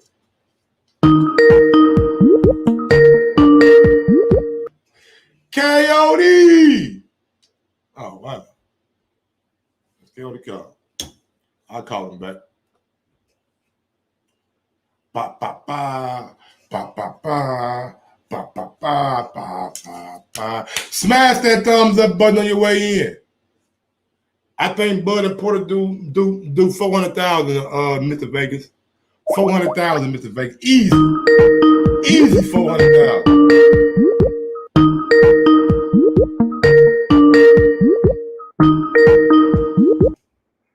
Damn, Coyote, I thought you weren't gonna answer. Big up to my nigga Coyote. What Coyote showing me a fucking screenshot? He showed me a bet. The Dennis Ugas to win. Okay. Coming back, Coyote. My bad. 400,000 2 weeks after Canelo is tough. Canelo ain't playing. They ain't the fight, baby. They ain't the fight that the fan want to see. Coyote, what's good? Talk to your boy. Yo, what's going on? Sound like you're in the bathroom. What's good? 1 second, let me just sort this out. No, man, you good, man. I ain't nothing wrong with a little echo. Talk to me. Yeah, so yeah, I don't think we've spoken about this, but Crawford Pork fight. I'm really, really excited for it. I think boxing finally gives us something, you know. And for me, Bud is definitely one of my favorite fighters. Bud, AJ, you know, those guys, those are my two favorite boxers. And I think Bud, I'm not sure if he knocks out Shawn though. I'm not sure. I think he might go the distance, but we'll see. I mean, the thing is, if Bud, either way, if Bud is able to knock out Shawn Porter, in my mind, he's definitely the best welterweight. Absolutely. And it's not even an argument no more, Coyote. Look, I'm telling you the worst thing that can happen for these Earl Spence lover boys out here. If Bud knocks out Shawn Porter and does 400,000 plus pay-per-views, those Earl Spence fans gonna be looking with shit on their face. They're going to come up with another reason why Bud don't deserve 50-50. Now, if he knocks out Shawn Porter, yeah, he definitely can come to the table 50-50 with Spence. I mean, right now, I would say Spence is, based on the resume, Spence is probably number one in the welterweight division. But if Bud is able to... Hey, now, fuck a resume. How you feel about it, Coyote? Give me your feeling, dog. Paper don't mean nothing. What you feel? Mike, I stay consistent, you know. I know you do. I know you do. But what do you feel? If Earl and Bud get in the ring with each other, both guys are healthy, who wins? Nah, man, we ain't females here. It's not about feelings. We got to stick with... No, I'm asking you a question. Are you scared of the question? What's the question? If Earl and Bud get in the ring with each other and both guys are healthy, who wins? I think I'll give it to Bud. I think Bud. I know you would, and that's what I'm saying. I know you would. We don't know until I know you would. I know how you feel though, buddy. Most of the boxing world feel like you. They just don't want to say it. No, but Mike, I've always said this to you, and I've always said this to you, that for me, it doesn't matter what you think about what will happen with a fight. What really matters is what happens in the ring. That's all that matters. That's all that matters. But Coyote, before they get in the ring, what do people like to do? Breakdowns, tell the tapes, give their opinion on who, why, what, when, and how. Come on, Coyote. Don't play this game like people don't give predictions before the fight happens, man. Yeah, but it's just that's all fun and entertainment. At the end of the day, if you're gonna call someone number one, there has to be some type of logic to it. And so for me, in order to be consistent with that pattern, I look at the resume, I look at what they have done. That's why AJ for me is the number one heavyweight. That's why Spence right now, I would say he's the number one welterweight, just based on accomplishments. But if Bud knocks out Porter, in my mind, he moves up to number one. That's all I'm saying. Got you. Real quick, man. Big up to my guy, Jay Cooley. Big ups to my guy, Intrigue in the No Cap Show. And big ups to my guy, Mr. Vegas, for coming in. Also, Knockout Boxing 86 TV. Y'all go follow my brother Knockout Boxing 86 TV right now. Go sub to his channel, man. He's a very, very intelligent and what's the word I'm looking for? Somebody who knows about boxing. I forgot the word. Quick one, Mike. Huh? Quick question. So is Wilder coming in at 240? Is that Malik Scott said they want to come in above what they came in for the last series fight, which was like 228, 230. So he said around 235, 240 is the ideal weight for Deontay Wilder when he comes into the fight with Tyson Fury. Bro, I'm telling you now, if Wilder comes in heavier, if he comes in at 240 or something like that, he's gonna get knocked out quicker. Fact. Like Wilder, he does not need to put on weight. He actually doesn't need it. He just needs to stay his skinny self. He's got a right hand. He just needs to box and just time Fury and land his shot.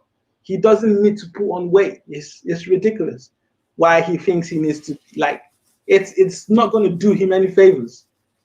Like, think about it. Watch Wilder's fights. All the fights where he comes in heavy, he doesn't perform very well. If you study it. I mean, he performed pretty good against Areola. Did he come in heavy? Yep, came in, I believe, at his heaviest, 235. What, against Areola? Yep. Yeah, but I mean, come on, we're talking about Areola here at the time. I mean, he gave the dude who knocked out AJ the tough ass fight. Which dude? The dude who knocked out AJ. Ain't but one dude who knocked out AJ. But Coyote, wrap it up, man. I gotta get to the next call. All right, listen. If he's coming out for 240, good luck to him. I still think he's getting knocked out either way. But yeah, it's all good. Can't wait. It's like what, a month's time, yeah. So yep. Hopefully Fury doesn't pull out. I can't just. Why are you laughing about that, man? Because you can't just trust that guy. No, you can't. No, you can't trust Fury at all, man. And the whole thing is just going to be a mess. It's just going to be funny. I mean, that's all you can do now. You can only laugh because sometimes boxing wants to make you cry. Like boxing has, this year boxing has been terrible, man. I'm not even going to lie. Like it's been a bit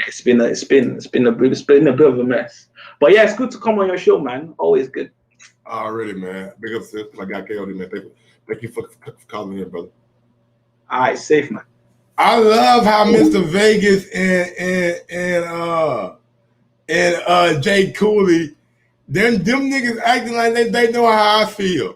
Mike praying, Shawn, don't be put. And then, hold on. 614, give me 1 second. Then Mr. Vegas says, and Mike Hart, he knows Porter ain't out to give Bud that work. This ends Bud invisibility right here. What the fuck is y'all niggas talking about, man? 614, what's good, big dog? Mike, what up? This Majid, man. What's going on, Majid? Let me go and say you're fucking doing right now, man. How you feel about this Shawn Porter and Terence fight, man?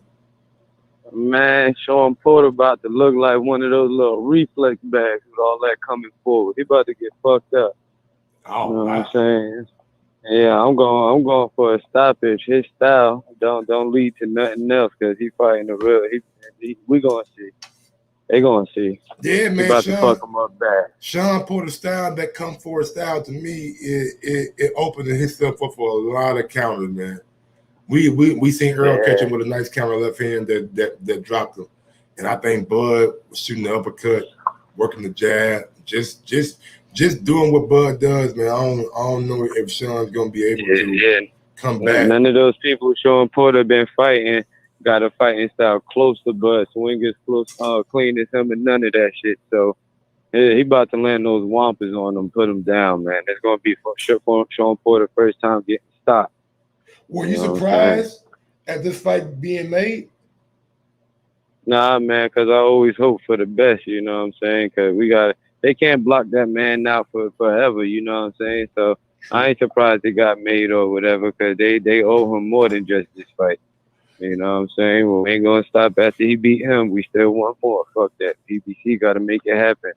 But And other than that, I heard the caller before me or whatever talking about think about it with Wilder and all these facts and shit about when he weighed more, he didn't look good.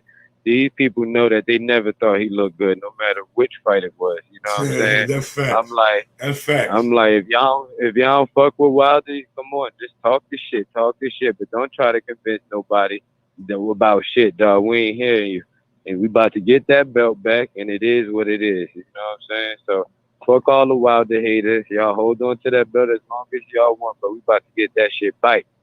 But yeah, man, I just wanted to call in and support your channel with those weird ass Wilder haters. Yeah, man. All right, big dog. Thanks for calling in, Jill. I appreciate it, bro. Yes, sir. Man, Jay Cooley, what is wrong with you, Jay Cooley? Why are you talking about Bud like that, man? That nigga said Bud is uneducated. Like, come on, bro. You can't be that. You can't be that kind of dude, can you, my nigga? Come on, Jay Cooley. You gotta get off that sweet shit, bro. Say that sweet shit for the girls, man. Yeah, look at Bud, man. Look at that killer. Killer! Coach J Mac was good. These niggas hating on Bud so much, I don't know why. J Mac, can you hear me? Yeah, I can hear you. I was good, man. Talk to me. You low, man. Why you so low? I'm low? Yo, how I sound now? You sound a little better. How my background sound? Man, you sound great. Let me see if I can turn my fucking volume up. Okay, that sound a little better. Okay, now what you were saying? You said somebody hating on Bud? Yeah, I just heard Majid on the I call. don't know why they hating on Bud so much, bro. They act like Bud is just ain't shit. Everybody strive with fake but hate on great, man. That's just that simple. Ooh. They strive with the fake but hate on the great. Bars. Bud need that. Bud need that, man. It's fuel to his fire. This is my only thing I was having an afterthought. How is Bud gonna spare Shawn? And do we want to even spare Shawn and not embarrass him? Because I know Shawn took some lumps and some L's. I hope Bud don't go in there and just want to outbox him and not end his career, because I would love that statement to be made just clear as day and what have you. But I'm good with a domination either way, because I don't need a knockout to be satisfied. But I would be nice for him to continue that streak and what have you. And anybody that thinks Shawn Porter gonna win this fight, please put up your money. Put your money up and let's find out, see how I count for you all. Shawn Porter don't have the skill set that was to beat a Crawford.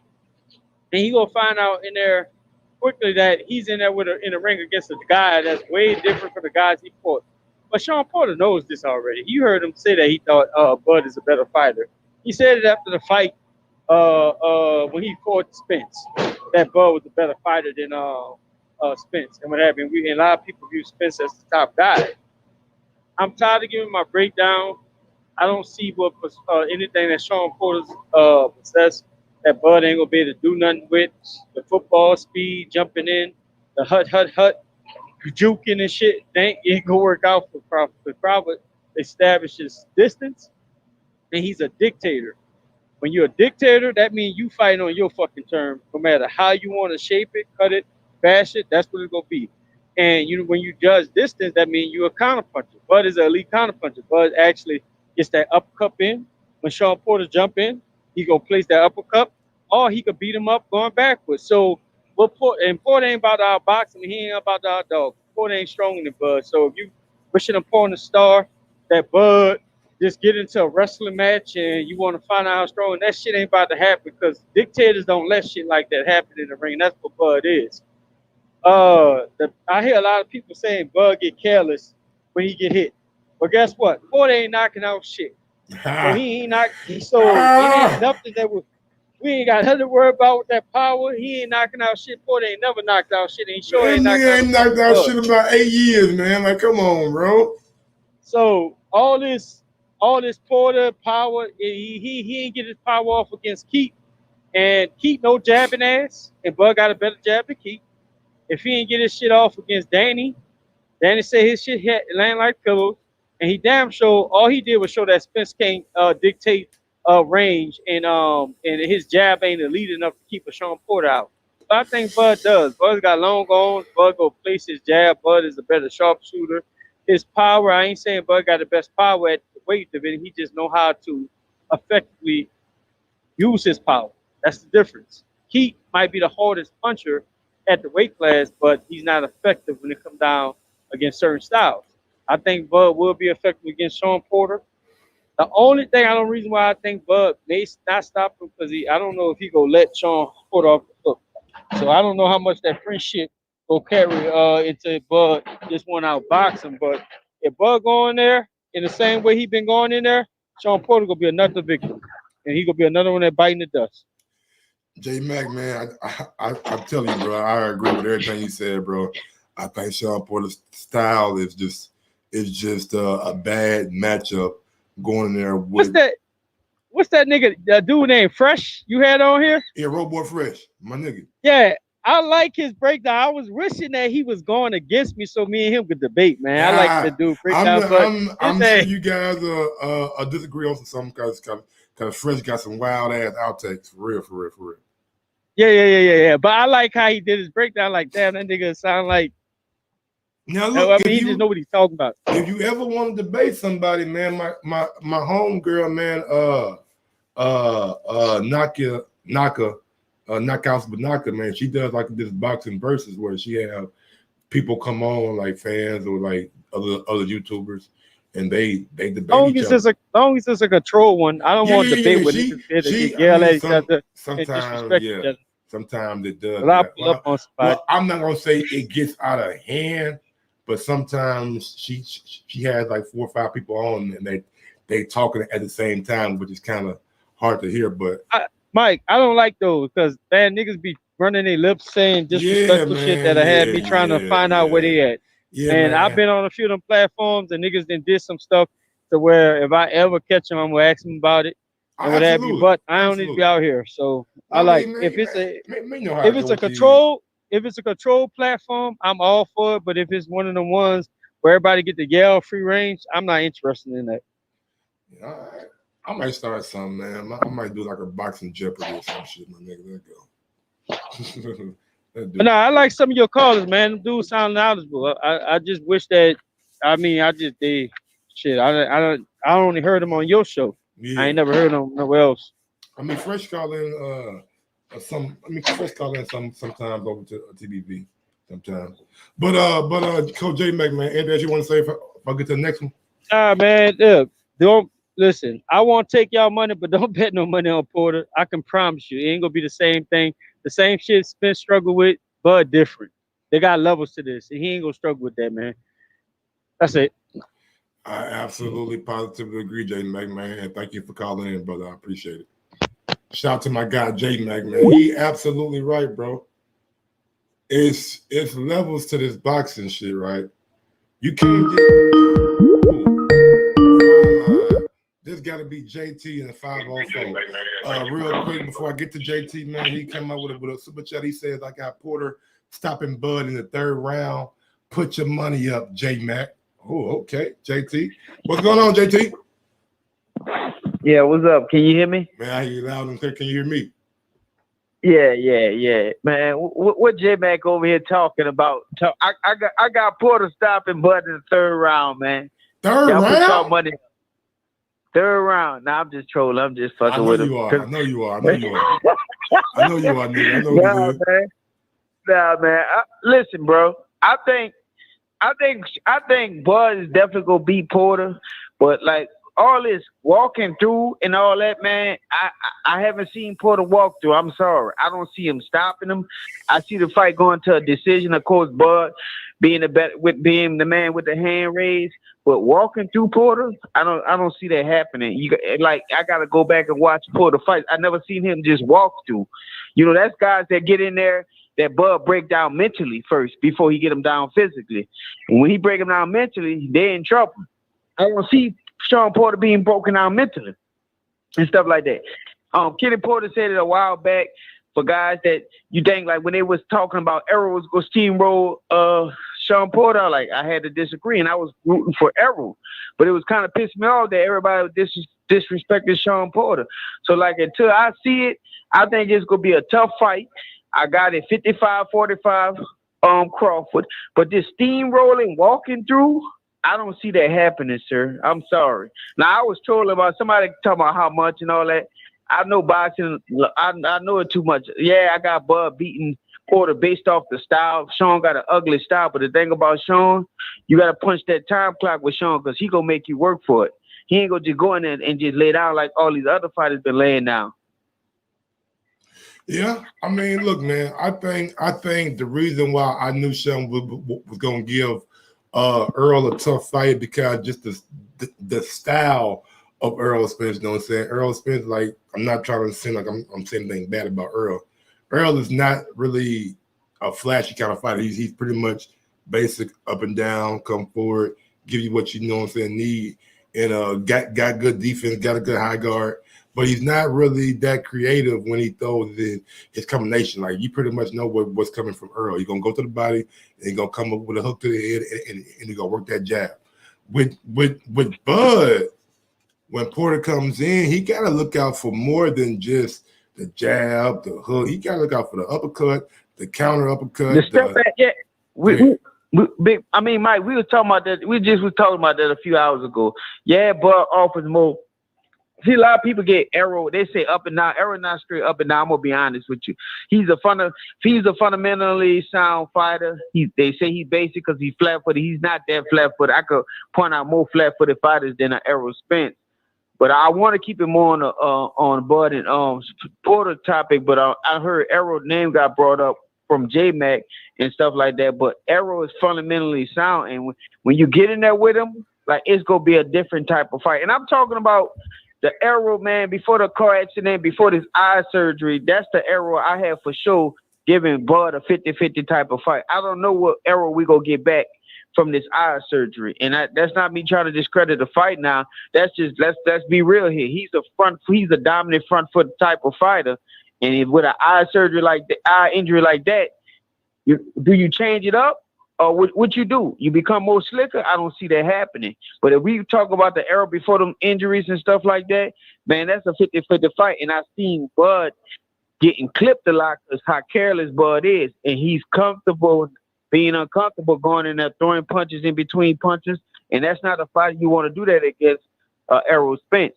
Now back to Porter. Porter being so quick on his feet, it gave Errol trouble because how front foot dominant Errol is. He don't go back. He don't jump back like he would do, like Bud Crawford do. Because Bud do that good. He'll feint and then jump back and hit you with an uppercut, then come back with a hook.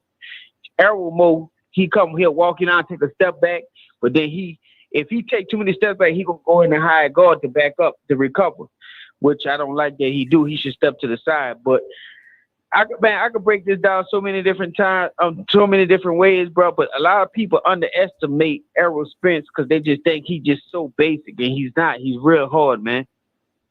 I'm not underestimating. You know what I'm saying, Earl? You know what I'm saying? I just, like, to me, I think just Bud just has more dimensions. And I still think that if Earl Spence is healthy, if Earl Spence comes back and Earl Spence don't have any kind of lingering injuries from that eye injury, I think it's still a 50-50 fight. You know what I'm saying? I think it's still a damn good fight that I would love to see. You know what I'm saying? It's just a matter of it happening and those guys getting in the ring with each other, because you got to think about it. Like, Earl's not gonna fight Bud his first fight back. He might not even fight him his second fight back. So, I mean, we might be looking at the whole. You going low? You like you going underwater, Mike? You sound low. I'm saying we might look at all of 2022 and not get the Earl Spence and Terence Crawford fight because of Earl Spence coming back from that injury. Nobody wants to come back from an injury like that and fight a guy like Terence Crawford in their first couple fights back. Okay, yeah. Well, hopefully the fight get made. Might slide all the way to 54. You never know, but hopefully the fight get made and no questions be answered. But I want the Arrow. Hopefully, we get the Arrow back that can come back and recover from that eye surgery. But back to the topic though, I'm gonna be honest with you. I got Bud beating Porter, but I think he could beat him in a decision. I don't see him stopping it. I don't see him stopping Porter. So let me ask you this: Is this a fight that you would consider going to? Yo, yeah, oh, most definitely. Definitely a fight I would consider going to, being honest with you. Yeah, that's definitely a big fight. I mean, if you want to talk about, I'm going to be honest with you, people might say you crazy. I'd rather this fight, I think this fight is going to be, I'm pulling for Caleb Plant. If I had to pick out the two fights. I was going to ask you, I was just about to ask you, if you had to pay for one, which one would you rather pay for? Plant, Canelo, or Bud and Porter? Oh, I'm paying for Bud and Porter. Most definitely. Okay. Look, I like Caleb Plant in the Canelo fight because I think he got the tools to beat Canelo and stuff like that. But you know how that shit go with Canelo. But I really think this is the dude that's gonna lay everything on the line, and he gonna really try to bring it to Canelo. So I'm pulling for Caleb Plant to get the upset with Canelo. You know, they got some fishy shit going on with meat and tea, and people popping dirty in that camp. You got pictures of Andy Ruiz looking like a transformation. You got Ryan Garcia's body looking different. I wonder what's going on over there, man, and stuff like that. So, you know, like they used to say, when you hang out with your boys, your girl will say, "Oh, your boy's hoe," so that make you a hoe too. So you hanging out with them. So I think that whole gang over there, suspect over there, bro. I'm just being honest. So I hope Caleb Plant come in there and upset all that. I'm with you, man. I'm a Caleb Plant fan. This fight, you know what I'm saying? Not normally, you know what I'm saying? I mean, I root for Caleb, but I'm more so of a David Benavidez fan.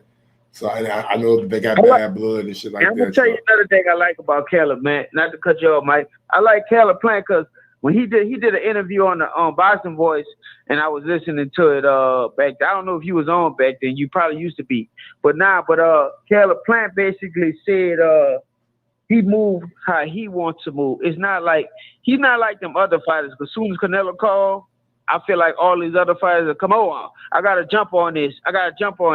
What happened to legacy? What happened to you doing it your way? What happened to you making the fights when you need to make the fights and like that's what most of the champions do at that level, right? Yeah. I'm not gonna get thrown in no fight if I know I'm not ready for that fight. And Caleb Plant said that. He didn't say that literally on the call. He basically said he's gonna move his career how he want to move it. He was referring to Caleb Smith taking a fight with Canelo on short notice like he did. That's what he was. No, I'm referring to. Listen, I'm referring to all the fighters that do that. No, you know how fighters I'm talking about who Caleb Plant was referring to. Oh, that's who he was referring to. Yeah, he said, "I'm not going." Kovalev did it too. Kovalev did it too. Yep. You're right. Kovalev did. Yep. So back-to-back fights. Canelo had somebody short notice. Kovalev just had a tough fight with Yard. Caleb Smith got what, 3-4 weeks notice, and really 3 weeks notice because the last week in fight week you ain't doing no training during fight week. Exactly, my whole point. So that what do you do? Jump in that fight just for the bag? I thought it was people was fighting for the legacy. So that's why I'm rolling with Caleb Plant, and he stayed on his word about that. Even when his contract came back around the second time, he didn't just take whatever Canelo wanted. They had to go back renegotiate the contract. Now the fight is made. So I'm liking how Caleb Plant moving. If he had that same energy, that same mindset in the ring, he could pull up an upset. You know, let's get this Canelo. I ain't gonna get him out the sport, but we got to humble Canelo because he think he above the sport. Yeah. Well, JT, man, and then want to say if I get to the next caller. Yeah, that's all I got, man. But shout out to your show, man, and my growth help it grow, you know. All right, bro. Thank you, man. Thank you for watching, bro. I appreciate it. All right. Shout out to my guy JT, man. Yeah, man. I hope it grow too. That's why I do it for, so the motherfucker can get bigger every day. Smash that thumbs up button, man. We almost 2.5 hours in. 317-220-6995. Number to call in if you want to call in. If not, I'm gonna get on down and get to the next one. Oda Waleem, Dylan White just got announced. That's gonna be a show. Which one would you rather buy? Plant, Canelo, Terence Crawford, Terence Crawford Porter. That might be a show later on too. Smash that thumbs up button, and until next time, y'all know what it is. I'm out this bitch. Yes, sir. Oh shit, my bad. We got the video of the day. Video of the day, man. First video we going out to is, let me see. I think this is the first video right here.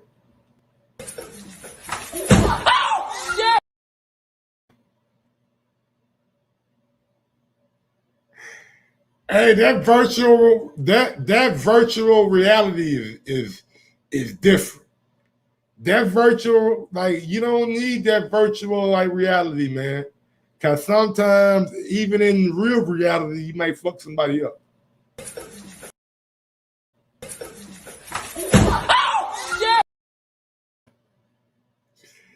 Damn me drop a little buddy hard, man.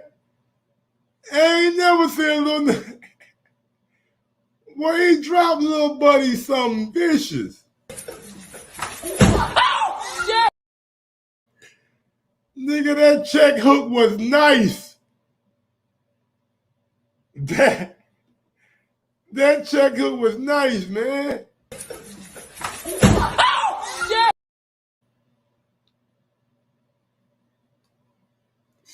Hey, man, I hope the little kid good, man. I know. Now, they ain't gonna put no, they ain't gonna put no, they gotta put like a barrier around, bro. Like, they need a barrier around, man.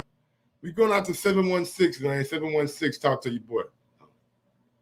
My bad. 716. I pushed the wrong button. So let's go out to video number 2. Breathing on them.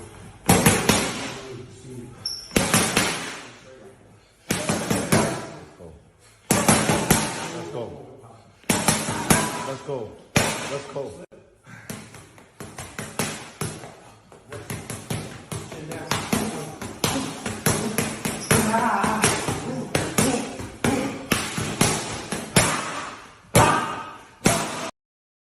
That boy Drake putting in that work on the mitts. What's going on, 716? Oh, okay. I see you just hung up on me. That's Drizzy Drake, y'all. That's Drizzy Drake, man, putting in that work on the mitts, big dog. There we go.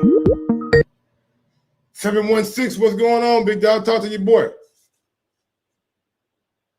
716, can you hear me? 716 going what? Can you hear me? Yo. For some reason, I can't really hear. Yo. Can you hear me okay? Yeah, what's going on? Can you hear me?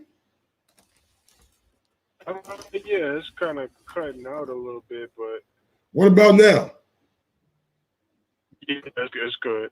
It's good. All right, what's up? What's going on, big dog? Talk to your boy. How you doing the video? Done. I'm doing good. I'm excited for the fights, and I'm just glad we gonna get the Wilder, Fury, who else? Your boy Terence Crawford and Shawn Porter. I'm happy for Bud. He finally got that fight that he's been wanting. So I'm excited. Who you got as the favorite going into this fight? Which one? The Crawford and Porter. Obviously it's gonna be Crawford. Okay. I would definitely say it would be Crawford, right? It's gotta be. Yeah, I was asking for your personal opinion. Yeah, I would still probably say Crawford, but I do, I like Shawn though. Shawn is, he's a rugged fighter. Like so this would be cool though. This is like the fight, the test for Bud. Well, I don't want to say test, but you know what I mean. People, been waiting for him, and it's come true. I just hope everything goes smoothly, that we can get these fights, because I am very excited. I'm gonna pay whatever I gotta pay to watch it. So, because it's on pay-per-view. So yeah, I'm definitely gonna pay whatever. Do you think Terence Crawford can stop Shawn Porter? It's possible, but I don't know, man. I don't know about stoppage though on Shawn Porter. I don't know. You know the way Kenny Porter he trains them, they gonna be ready. He gonna be ready. He gonna be in shape and just ready to go. Like I'm not sold on a stoppage. Obviously, I think Terence is gonna win the fight, but I don't know about stopping him. It'd be pretty amazing though. Trust me, I'm gonna be the first one to give him his props if he can stop Shawn Porter. You know, it's pretty because no one else has. So, you know. All right, the video man, anything else you want to say before I get to the next call? No, that I just, I hope there's, from these months coming up with all these good fights that we can finish the year off with a bang and just get these good fights. Don't be no excuses or, more eating popped up and, meat and whatever. Or, you know what I mean? But there don't be no delays. Like, there's been just too many fights that have fallen apart. And that wish, nothing but the best and the best, and no bad judges. All right, big dog. That's my call. God bless everybody in the chat, and God bless you, Mike. All right, the video man. Thanks for calling in, brother. I appreciate it. Shout out to my guy, the video man, and Mr. Vegas. That was Drake. That was Drizzy. That was Drizzy Drake. That was Drizzy.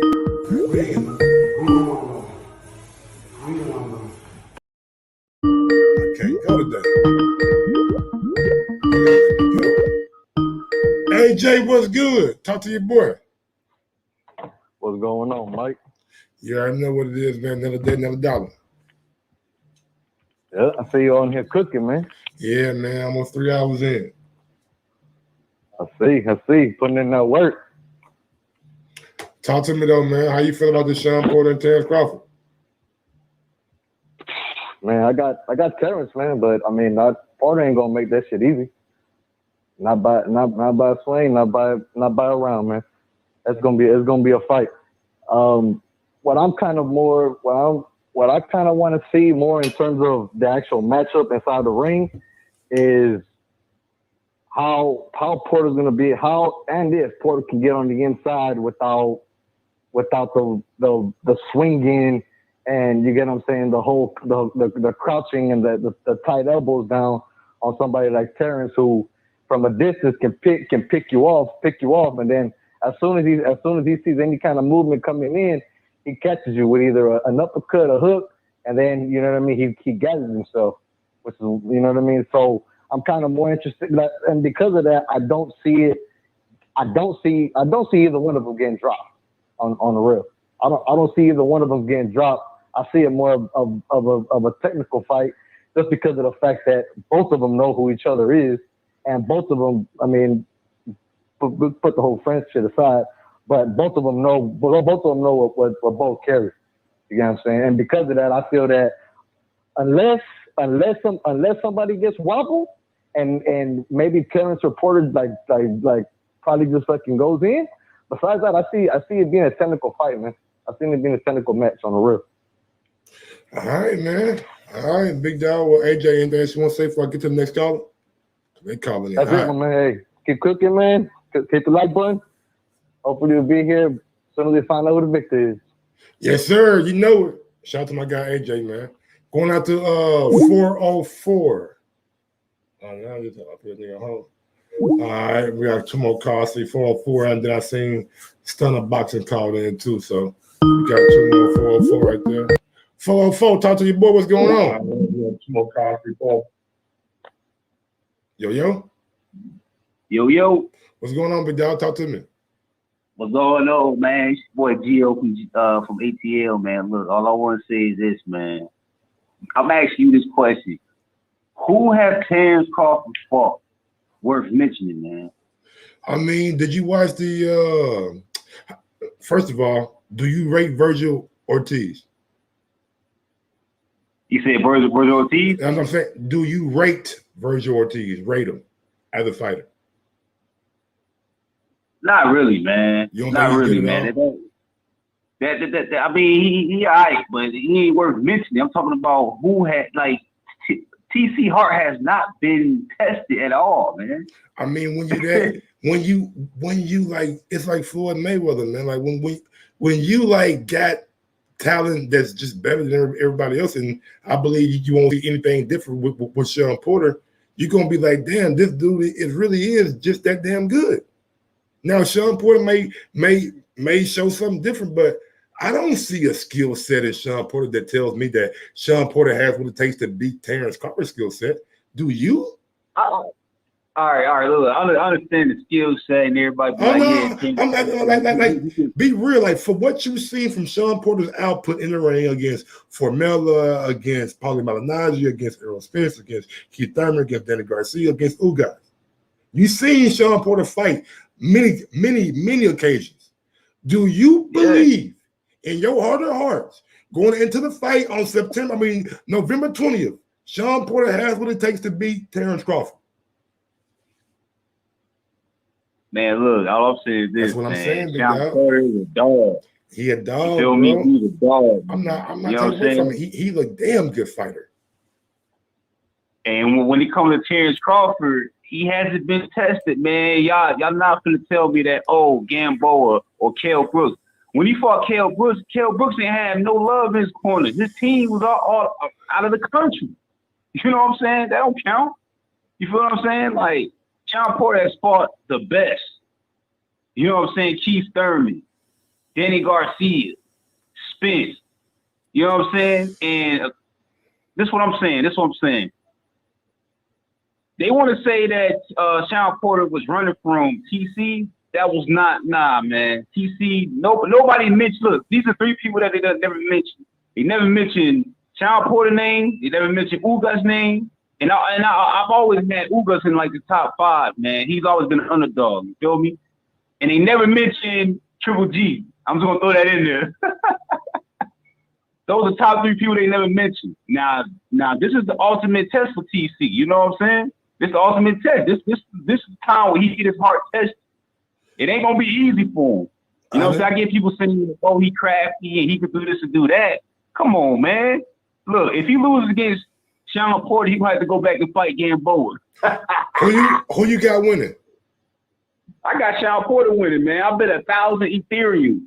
1,000 Ethereum. Nigga, that's like $100,000 down there. Probably more than that. $3 million. That's $3 million. So how much is Ethereum worth now? Oh, you said 1,000, not 100. You said 1,000 Ethereum. So 1,000 Ethereum, man. Like $3,000 right now. Ain't nobody trying to take the bet, man. You know what I'm saying? No, I don't think so, big dog. But hey, anything else you want to say for I get to the next caller? Oh yeah. I just want to say, man, shout out to Mike on Sports, man. Everybody like and subscribe, man. This is the real deal. Let's keep it going, man. I got Shawn Porter winning. Let's go. All right, big dog. I appreciate it. My man said he got 1,000 Ethereum, nigga. Ethereum like three grand right now. So 1,000 Ethereum. He right, about $3 million. Let me see, man. Any more calls before I get up out of here? I'm sorry, PBC has a lot of B-level fighters. What's going on, D Nice, man? Let me see. I think that's it, bro. 2 hours, 38 minutes in. And we gonna get down. We gonna get down to the next one, man. Probably be back later on the night with another show. Probably be talking about some heavyweight boxing. Maybe a little bit Shawn Porter and Terence Crawford again. Who knows, man? It's like a hot topic. Everybody wants to kind of be engaged with. Salute to everybody out there in the chat. Thank y'all for watching Mike on Sports. And we got to get to the game. Going out to 425. 425, talk to me. Hello. This is Ronnie from 206. Ronnie from 206. And then let me say your number right quick. Ronnie, talk to me. Yeah, man. I think PC's gonna pull this one out. How? That a lot of people are kind of mistaken by just their fandom and what they see in the PBC fighter. And I just think that TC just, if you just break it down, just boxing wise, skill wise, is just does everything better than Shawn Porter. And I think he's just going to show on November 20th the same thing. He's been showing for a while. I agree. Do you think Terence Crawford has the ability to stop Shawn Porter? I think he does, but I think Shawn Porter's in shape, man. I think Shawn Porter, you can drop him. I don't think he's ever been hurt. Even that fight against Adrian Broner, when he got hit with that hook, I think it was just like a flash knockdown, and then he got back up, and it was like normal. I think TC can potentially drop him, but I don't think he stops him. I think he might drop him once. It seems like that's like a constant thing with Porter in these big fights. He either gets dropped or something of that nature. So I wouldn't be surprised. Do you think that not do you think? Were you surprised that this fight actually got past the finish line? I did. I really thought that both sides were not going to come to an agreement. This same old bullshit with the two sides of the street shit, and I was like, oh yeah, we ain't gonna get this fight. You know, I really thought that it was gonna go down the drain just like the Earl Spence fight. And you know, at this time, this is what boxing needs, man. You need fights like this. You need these guys to be fighting each other.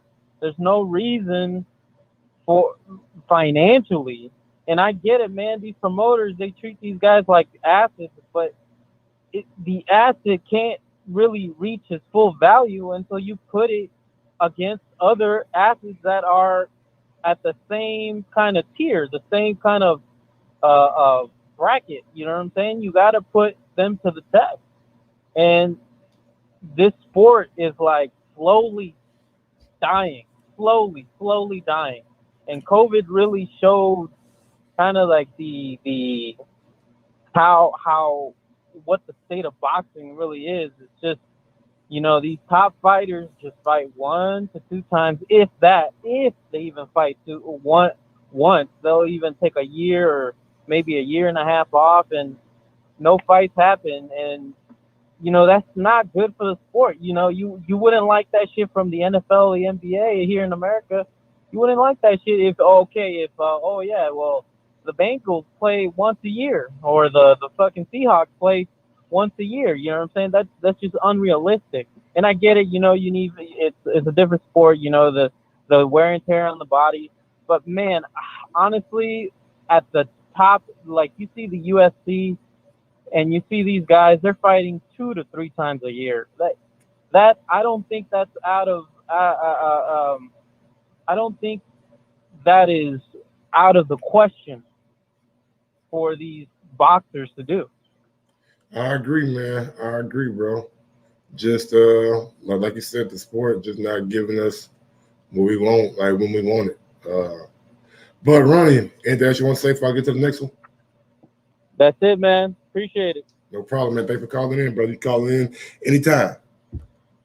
All right, man. Shout out to my guy running, man. In the 206. Where the fuck is the 206 at, man? Let me see. 206. 206 area code. That nigga, he in Seattle. Big ups to Seattle, man. My fans out there in Seattle, dog.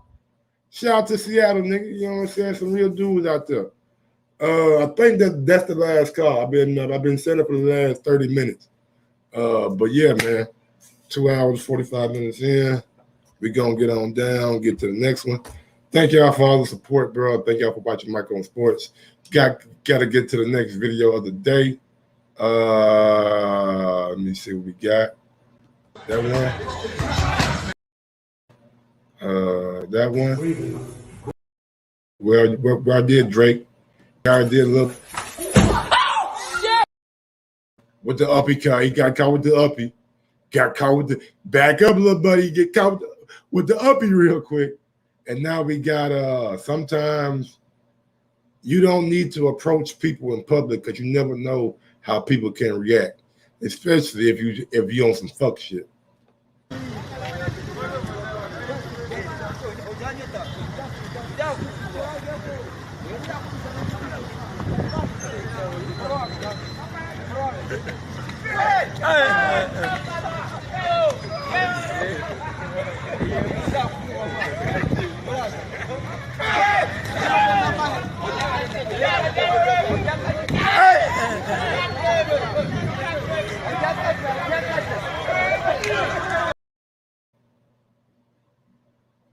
He hit him with the bang, bang. Man, so that's why I don't fuck with people and I mind my goddamn business. Until next time, y'all know what it is. Y'all know how I get down and y'all know what I'm about. With that being said, yo, Mike, drop that beat on. Yes, sir. Maybe I need to get better at, you know what I'm saying, my timing or something like that, but you know what it is. Sometimes you gotta give people their flowers. While they can still smell them. Mark Nash, Michael Gross, the boss. My nigga, my brother. Let's get this done, Mike.